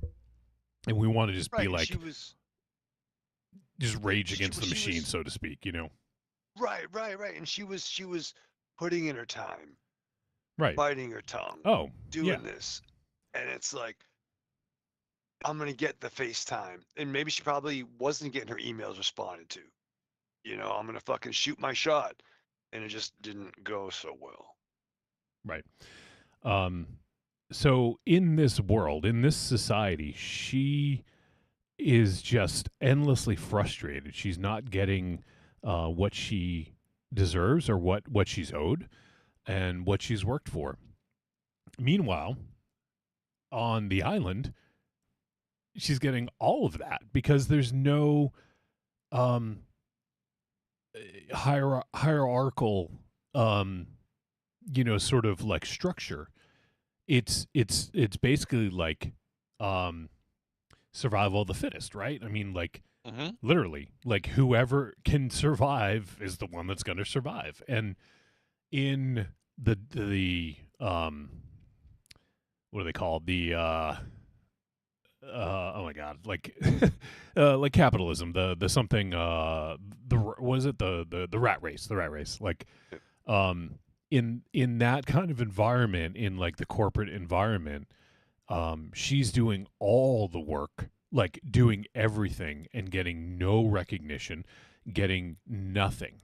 Like, so she's essentially doing work and not getting any benefit for herself at all. So when the tables are turned and she is thriving in this environment, of course, like this is the first time probably in years that she's had this feeling of like freeness of or even just a lack of pressure, a lack of stress. Like all that's gone. She doesn't have to impress anybody. It's just surviving. It's just doing all these things she knows how to do. So she is absolutely thriving in this and loving it. Like she gets to make she makes like sashimi or like sushi, and she's making like mango salsa and like like coconut water, like all this shit, and like the wine. Yeah, the wine. Yeah, it's almost kind of like in a way. I mean, obviously, like in no way would any of us choose this, but it's kind of like bougie in a way if you think about like island survival. Like. Like that's kind of They were eating better than I do. Right. Yeah, that's what I'm saying. Like they're eating pretty damn Well, they good. didn't have Uncrustables on the island. Oh yeah, what would the Uncrustables be on that fucking island? It would be like those poison berries wrapped in sand. I fucking learned something about that. Is that true about the red berries? If you smear them on you, you might get a rash. Don't eat them. Why don't you Try wait it till out, the yeah. summer and find out. I was so scared of those. I actually ticks. don't know, but I wouldn't be surprised. That makes sense, right? That if it's something that's toxic to you. One thing that I wish there was one thing that I wish she did do, but she didn't do. It's I'm not going to say what it is, but it's something that she was contemplating Oh yeah, and ultimately did before the plane crash. Contemplate Just before the plane crash, writing she was what she was writing, the document she was writing. She was working with the documents, and she was gonna. Yeah. I just kind of wish she said something about that to him. Just another twist of the knife into the back, I kind of wish she would have said something. When things got really heated between the two of them, I really wish she kind of said something about that, because that was a pretty big moment. That was like her first step into of defending reclaiming herself. her power. Yeah. So I kind of wish she said something, but she didn't. It to me, there was actually like a pretty. I mean, you mentioned it already, MZ, but there was actually a pretty good amount of comedy in this. Like, I loved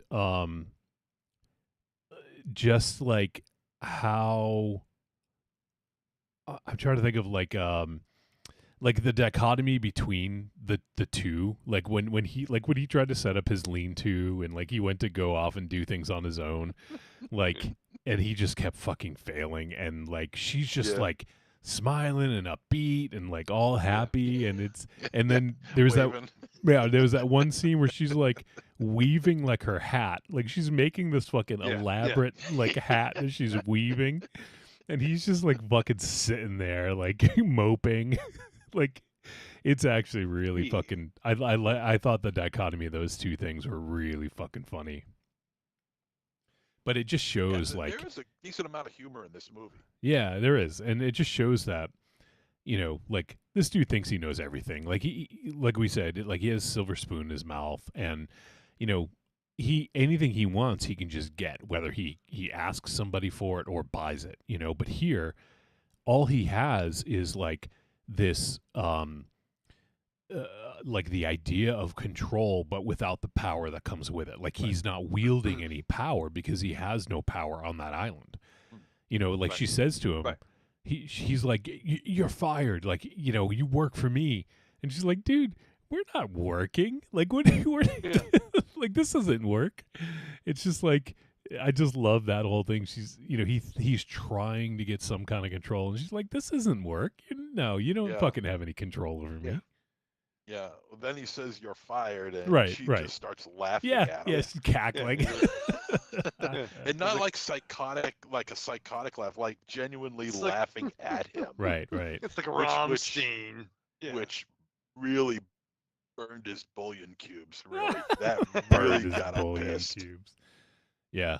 So I thought that stuff was really really fun. What did you think of her rules? Like she basically was like, don't go beyond the cross, because there's like wild, like what'd you say, like poison vines. Poison vines. Yeah. Well, you know what? You believe her, right? Because of at course. this point, why wouldn't you? Right. Why wouldn't you believe her? And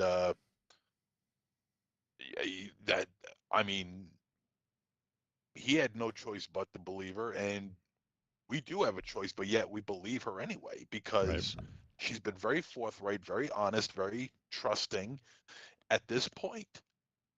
And she hasn't done anything that I think any of us would have done if we were in the same exact position as she was.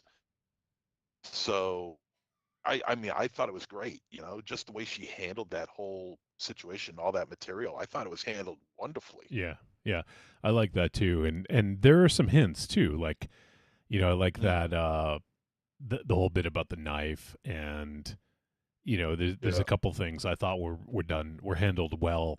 That if you were paying close attention, maybe you sort of get an idea of what's happening, but otherwise you wouldn't, right? It's just like, oh yeah, okay, of course, like she got that knife because it washed up on shore. Sure, that makes sense, But yeah, I like that she was kind of building this narrative around,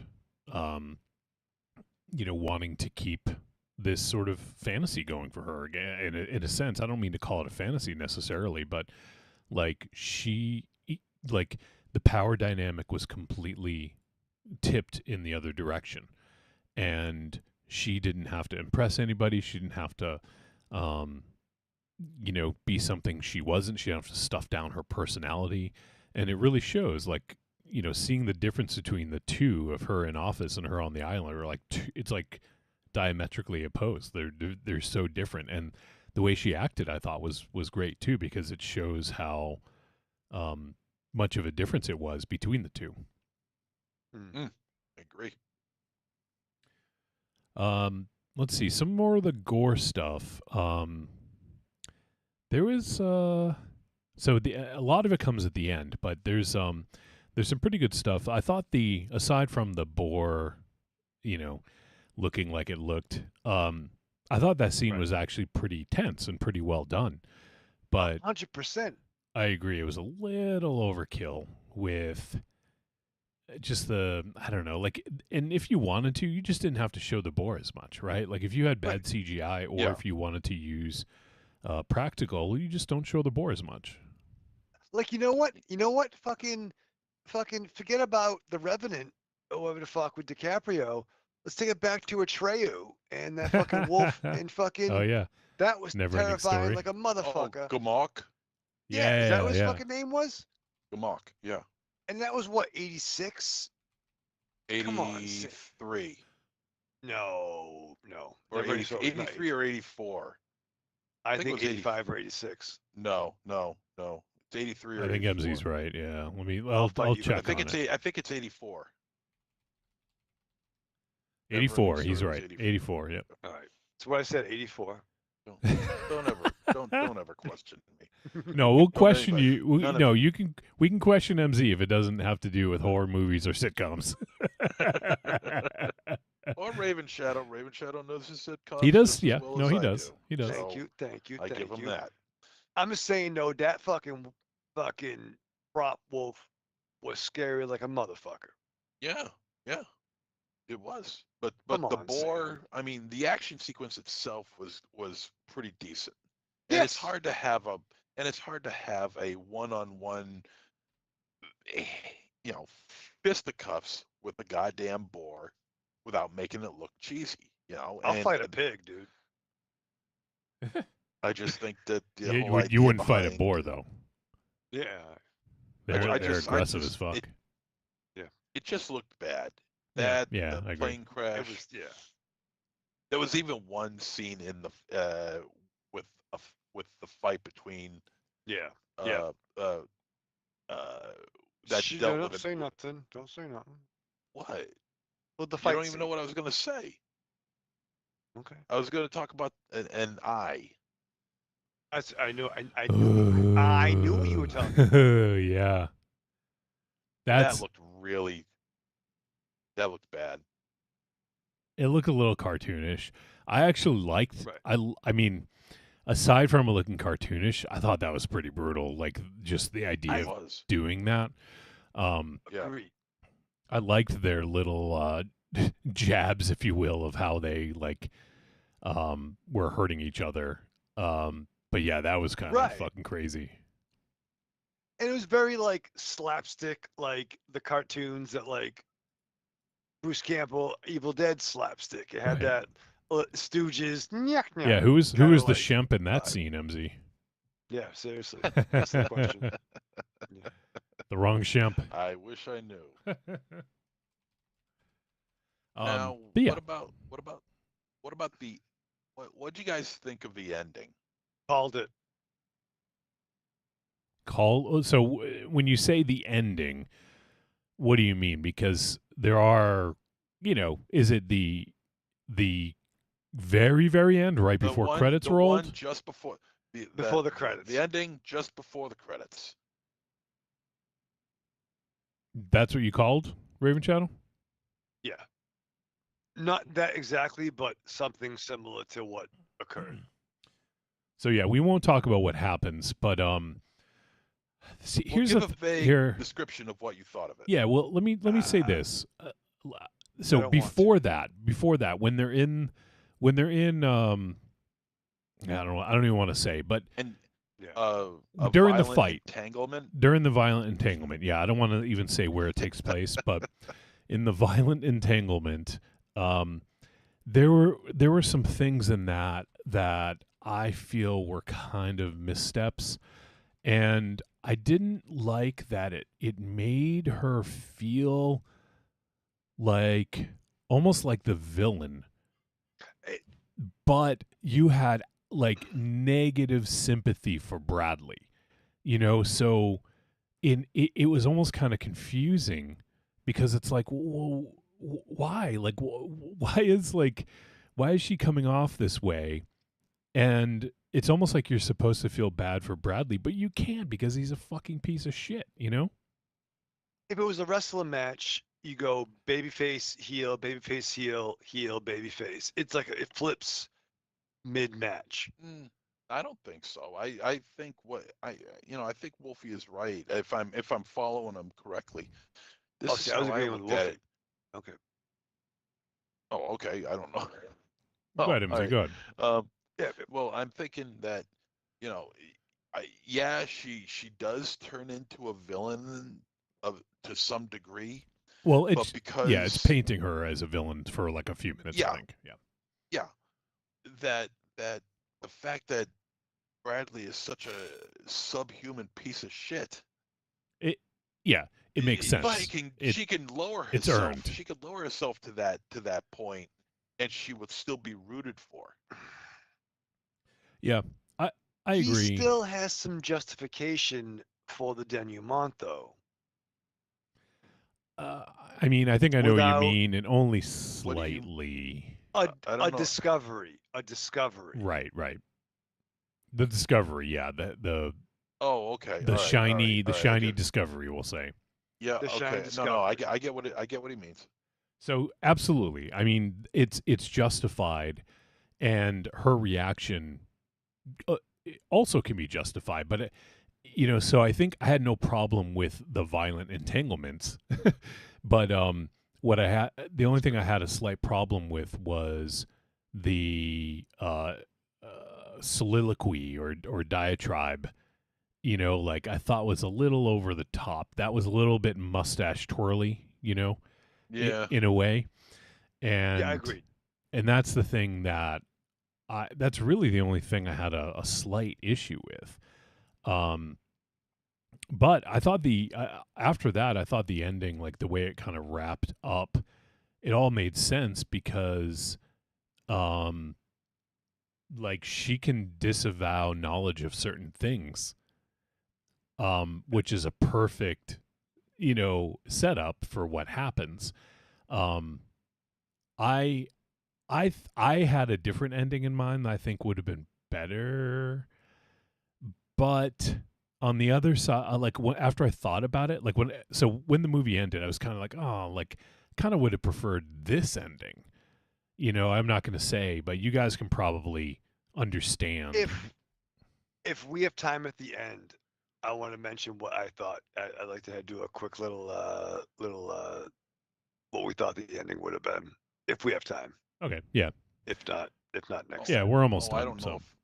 I don't know if I have any idea of what the ending should have been, but I'll tell you this: the ending that happens just before the credits, I was like, "Oh Christ, no!"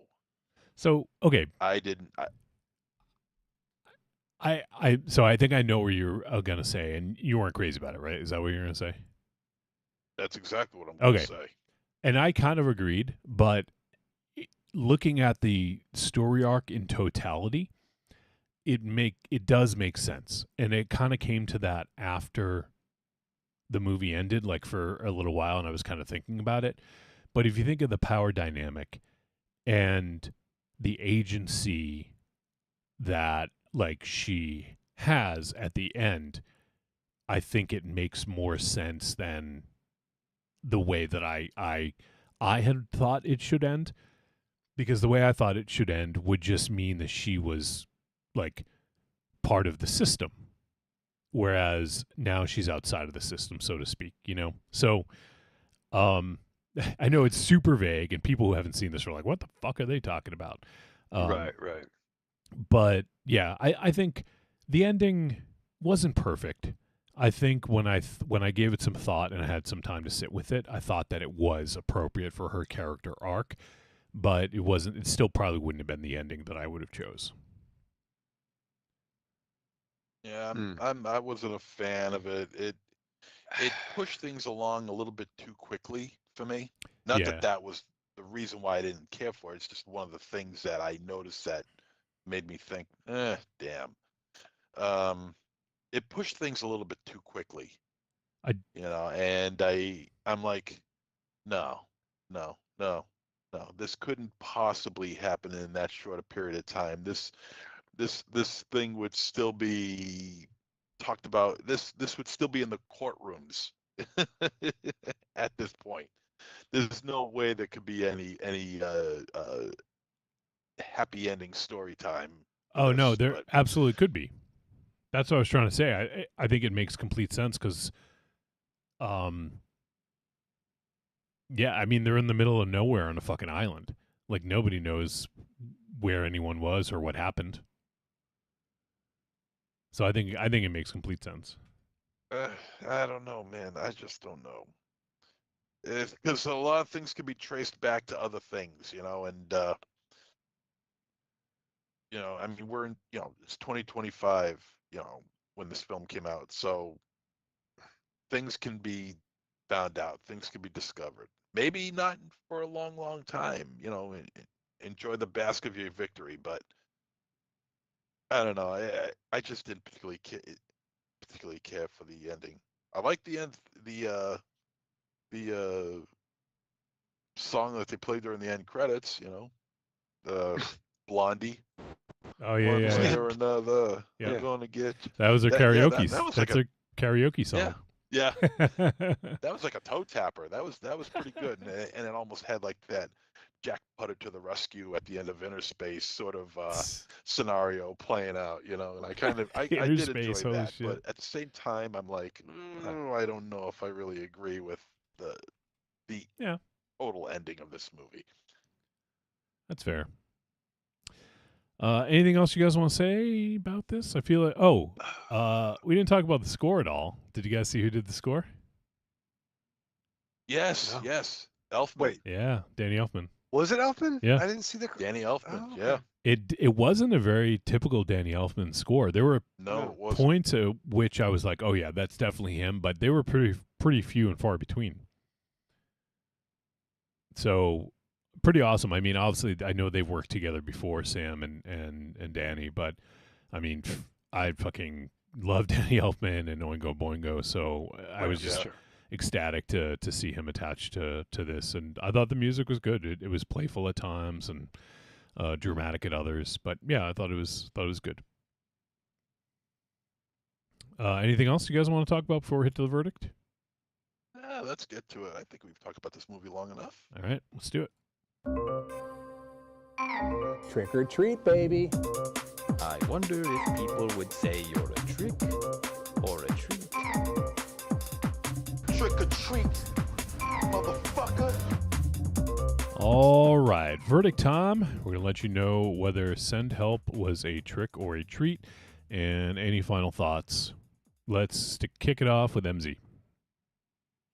Adams is really, and I think she's even Academy Award. MZ, your mic just got a little quiet. Hello? There? Yeah. Hello? Okay. Yep. Okay.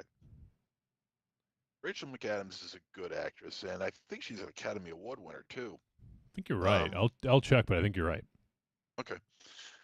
And she was really good in this. She has this mousy disposition about her, playing the role of Linda, and she played it wonderfully.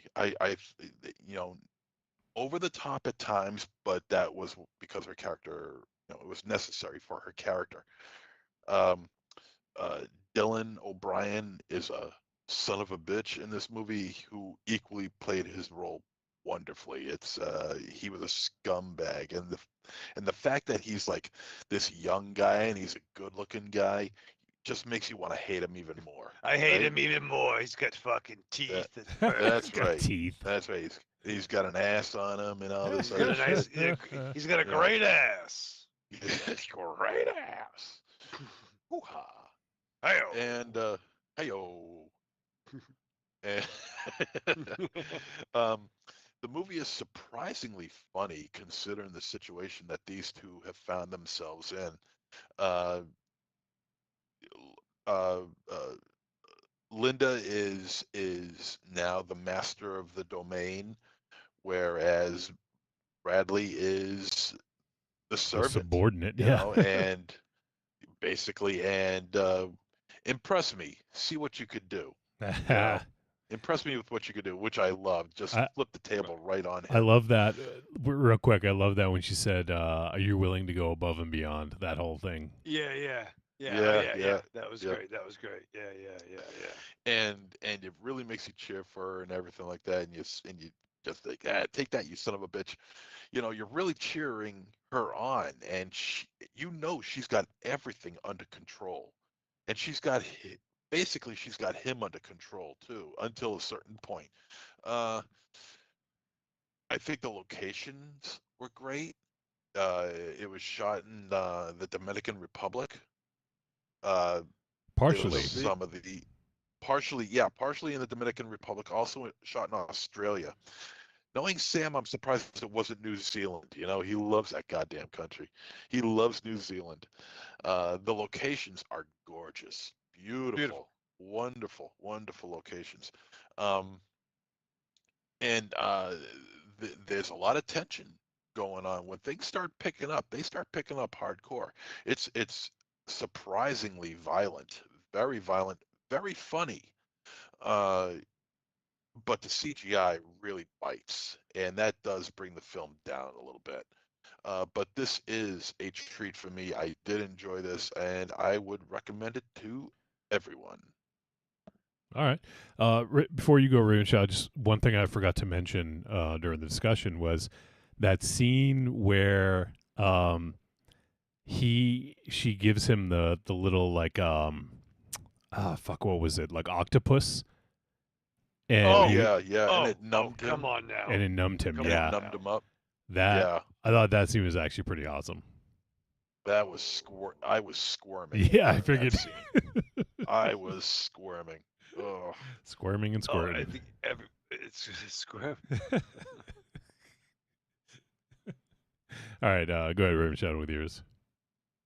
So I mean, like, if I was asked what my desert island movie that I would pick, I can assure you it would not be a movie about a desert island. Yeah, but you can learn all the skills. I was thinking about that as I said it. You could get like Gilligan's Island on the Harlem Globetrotters on Gilligan's Island. Yes, no, this might be better. But like, this movie was a journey. Love the runtime. Love Raimi. Come on now. I'm not convinced that any character in this movie was 100% evil. They weren't great characters. There was some great stuff with Linda's character that she mentioned in dialogue. about past relationships. Oh yeah, you wouldn't even touch on Past that. childhood stuff, where you're like, oh, what could this be? I do think, using maybe wrestling terms, babyface, heel, good guy, bad guy, it might change on perspective. Again, from a certain point of view. I do think there was escalation in Linda's character that seemed to kind of, well, that's kind of a jump. But this movie, it truly wasn't until the last 35, 37 minutes where it really was up and down. There are some Raimi touches in here, absolutely. And there are a lot of questions like, Raimi, really? Beautiful location, good talent, questionable CGI. I'm on the fence on this, man. I'm going to say a tepid treat on this one. All right. Let's see. I wanted to mention, I did look it up, and so Rachel McAdams was nominated for an Oscar. She didn't win. Yeah. It was for she was fantastic. It was for in 2016 for a film called Spotlight. She was nominated for Best Performance by an Actress in a Supporting Role. Oh, that was the Boston one about the church, right? The true story of how the Boston Globe uncovered a massive scandal of child molestation and cover-up within the local Catholic archdiocese, shaking the entire Catholic Church to its core. Yeah, there you go. Had Mark Ruffalo, Michael Keaton, Liev Schreiber, John Slattery, Stanley Tucci. Yeah. Ooh, the Tooch. The Tooch is loose. The Tooch is loose. There's some I'm gonna other lose stuff. Tooch. Well, better call the Tooch Fairy. Yeah, boy. Shit. I want fucking Mark Buffalo Wild Wings. What do you think of that? And also, Billy Crudup is Crudup. Yeah. How do you say it? Dr. Manhattan. Yeah, Dr. Manhattan. He's in it as well. All right. So my verdict. Yeah, I dug this. There's definitely way more good than is questionable. Sure. Is it a return to form for Sam? I don't know if I'd say that. I don't think he necessarily lost his form. I just think he just is doing different stuff now. And He maybe needed a paycheck. You know what I mean? Probably didn't need it. But I gotta put some siding on the house. But Engine for the car. But I think G's. overall it's a decent watch. I think this is a good kind of streaming watch. I don't know if I would have paid to see this in the theater, I guess, but good streaming watch. And yeah, like I thought Rachel McAdams was great, and Dylan O'Brien playing this asshole was good. And yeah, overall I think it's a decent little flick with some surprising violence and gore in it, and surprisingly funny at times. But I think the thing for me is it takes this power dynamic that we see in our patriarchal society, turns it on its head a little bit. But I feel like it actually could have done more in that regard, and I feel like in some ways it actually didn't go far enough, and it kind of actually had a reverse effect at times in terms of how it portrayed this kind of power dynamic. So that's, I don't think it's necessarily a misstep. I just think that they prioritized horror and and violence over story, and that's I mean I can't fault anyone for that, because it's a fucking Sam Raimi movie. It's got to have some shocking violence in it at points. But yeah, I think overall, I think if they had gone in a slightly different direction with the character, I think it would have been stronger. But yeah, it's still fun. It's a good deserted island movie with some surprising violence and gore and good acting. So yeah, I'll give it a treat. So that is going to wrap up our discussion of Send Help. And currently, I think it's just premium VOD, but I'm sure this will be streaming sooner or later. So keep your eyes peeled. And yeah, if you guys check out Send Help and want to let us know your thoughts, send them our way. Podcast at trickortreatradio.com. All right, next week we have the movie all picked out already. And this one, I believe, actually, no, I know that we did a coming attraction reaction for a trailer for this film. Maybe a couple months ago. And it's been getting a pretty decent amount of buzz on like festival circuits. And yeah, so this is one that I think we've all been kind of a little excited about. And the name of the movie is Dolly. Oh, okay. And the synopsis is, it's simple. I don't think it's spoilery. It says a young woman is abducted by a monstrous figure intent on raising her as their own child. And I think I'd mentioned the actor who plays Dolly is a wrestler named Max the Impaler. And it's funny, I saw them on a little indie show in Pennsylvania like a few years ago. I went to go because there was some people I knew from the old Chikara days. Yeah, and so I was like, yeah, it'll be fun. Like, go up there, and it was actually right in the same town as this really fucking amazing vegan bakery that we like called Vegan Treats. So we're like, oh yeah, well we gotta we'll go up there. We'll hit the show. And anyways, so that was the first time I saw Max the Impaler, and so Max, from what I understand, I haven't been following their career, but they're non-binary, and they wrestle women. So I mean, I think she was born a woman, but you know, like she has this presence, you know, about them. It's so I could see this translating to the screen, I guess is what I'm saying. I could see it, definitely. So I am very interested in checking this one out. So we will be watching Dolly next week. And it is available on VOD. So if you guys want, check it out. Let us know what you think. All right, we got 2 voice messages. Let me go ahead and pull these up here, and then we'll play these, and we'll get the fuck out of here. All right, so we do have a voice message from our boy Joshua Libre, and I believe he is going to talk about a movie we did recently on the show. Let's see, let me just get this queued up here. All right, let's check in now with Joshua Libre and see what the man has to say. Hey, it's been a while, but I want to give. Fuck, I played the wrong one. I'm sorry. Let's go with Creepy Girl. Wow. That is, yeah. Taking estrogen. Joshua Libre changed his voice. No, I'm sorry. I played the wrong one.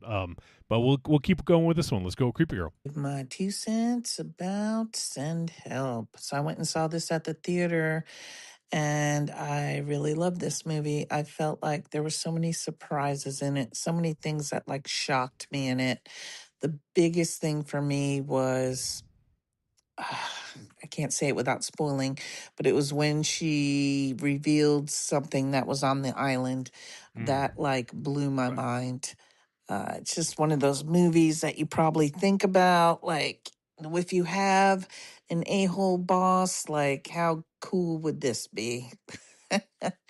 But yeah, that I thought amazing performances from everybody, Yeah. and I just loved all the ways it got so extreme at moments and just surprised you around every corner. I thought it was really great. I was really glad I watched it in the movie theater.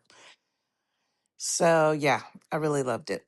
Definitely a treat for me, guys. All right, creepy girl. And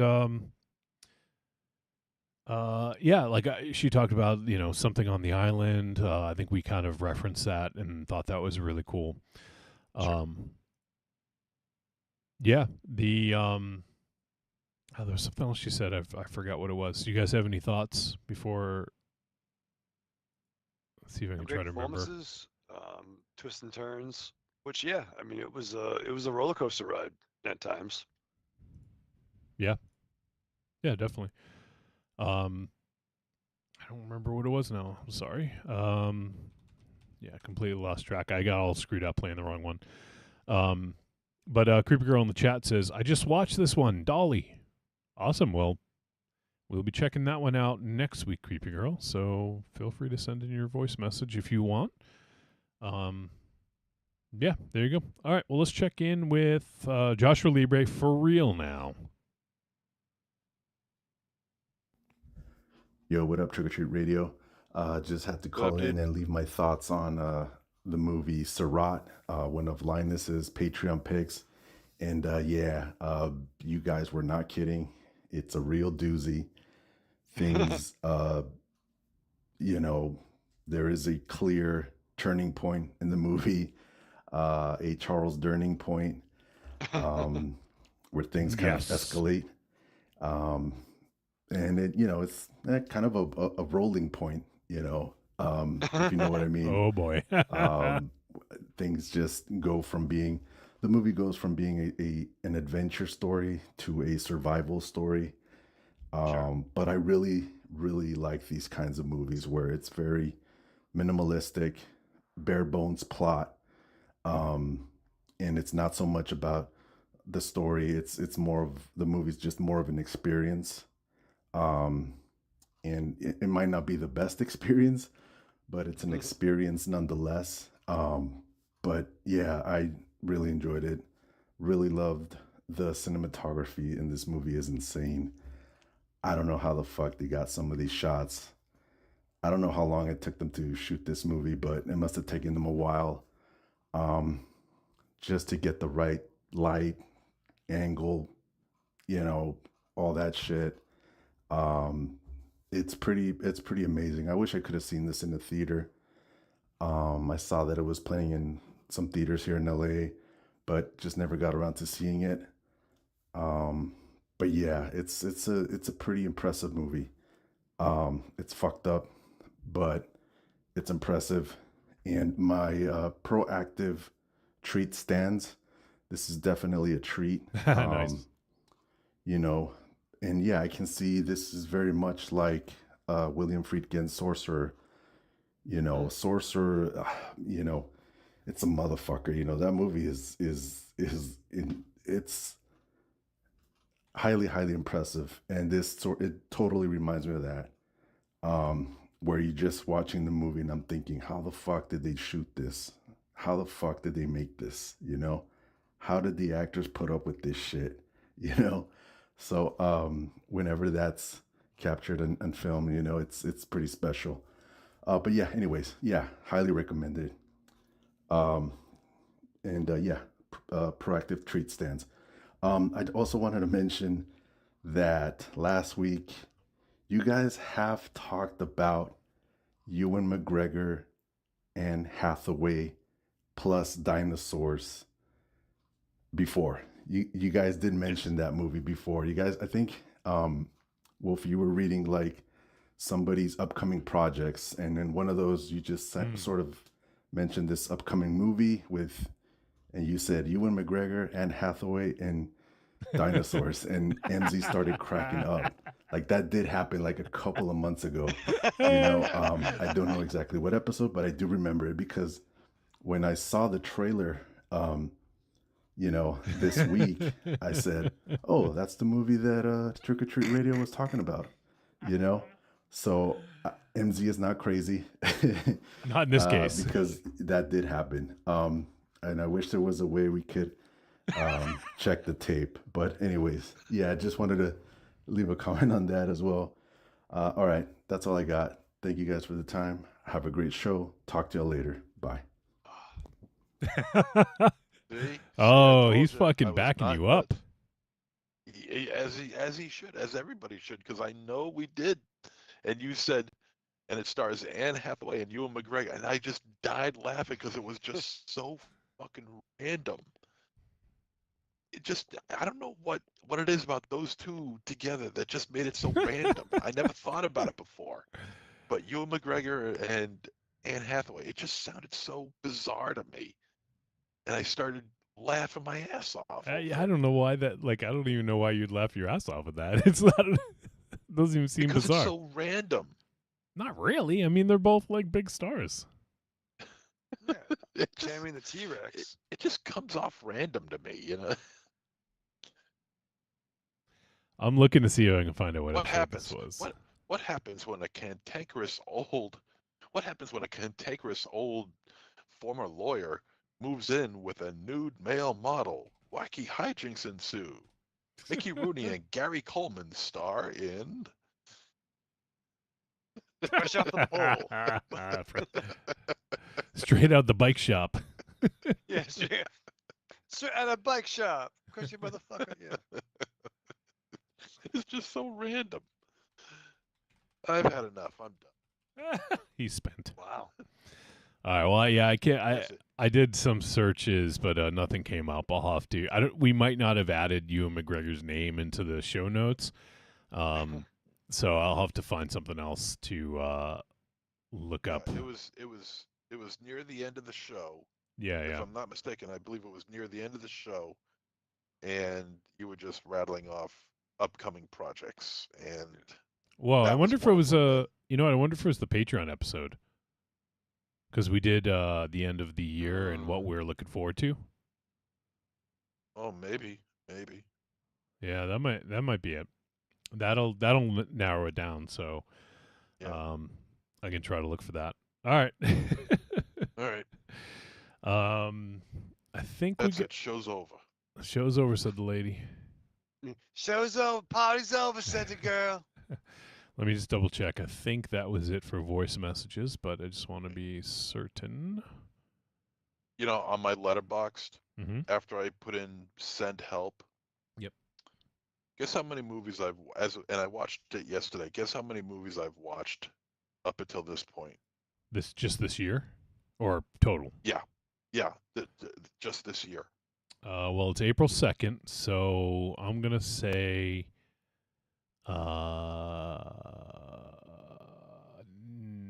84. 84. I'm gonna say 85. Son of a bitch. 85. Yep. I say 1. I say 1. Well, Well, Raven Shadow, you said 85. Wolfie says Yep. 84, and Raven Shadow takes it. Fuck yeah, dude. was it 92? Because that was my first thought. 130. Jesus Dude. Christ! What do you fucking do in your life? What the? You are a fucking nut. Holy shit! Wait, hold on. We're April 2nd. sorry. So how many days in January? 31, right? How many days? 28 in February this year, or is it 29 this year? I forget. Hold on. I gotta. Jesus Christ. Psychopath. Okay, so 31 in January. We had 28 in February, and then 31 in March. Okay, and we're 2 days into April. That's 92 days. And how many films? 130? 130. Okay.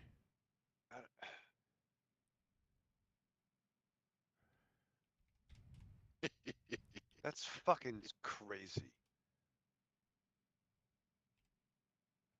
Okay, so he's watched 1.4 films a day. How many films do you watch a day, Raven Shadow? I Negative. watch Negative least once a week. 1.4. Yeah. It's good. Yeah, he watched Lord of the Rings on his fucking lunch break over the course of 2 months. I'd say I average about 2 a week. Because sometimes we do movies for the other podcasts. Yeah, and sometimes, yeah. sometimes like Tony and I will watch one on the weekends, but some weeks we don't. All so right. that's fucking crazy, man. I mean, That's nuts. I know there's other people who've watched more, I'm sure, but there you go. That's MZ. That's MZ for you. That's MZ. That's MZ. Yeah. Crazy old MZ.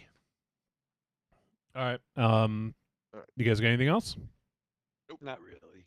All right. Well, let's put this baby to bed. Say goodbye, starting with MZ. Arrivederci, douchebag. Raven Shadow. Live fast, love hard, and read a book, MZ. I mean, oh, shit. Oh, arrivederci, douchebags. All right, well, that is going to do it. So we appreciate you guys tuning in, hanging out with us. If you have thoughts about this week's film or any other films that we've done in the past, feel free to send them our way, podcast@trickortreatradio.com. And next week, we'll be talking about the film Dolly. It's available on VOD now, so check it out and let us know what you think. Send a voice message. Come hang out for the live show Thursday nights around 8 p.m. Eastern Standard Time on trickortreatradio.com. Leave us a 5-star review. Hey, we don't ask for those very often, but we'd appreciate it. We haven't gotten any in a while. And it helps with, the algorithms, the gods of the algorithm. All right, that's going to do it. We'll see you guys next week.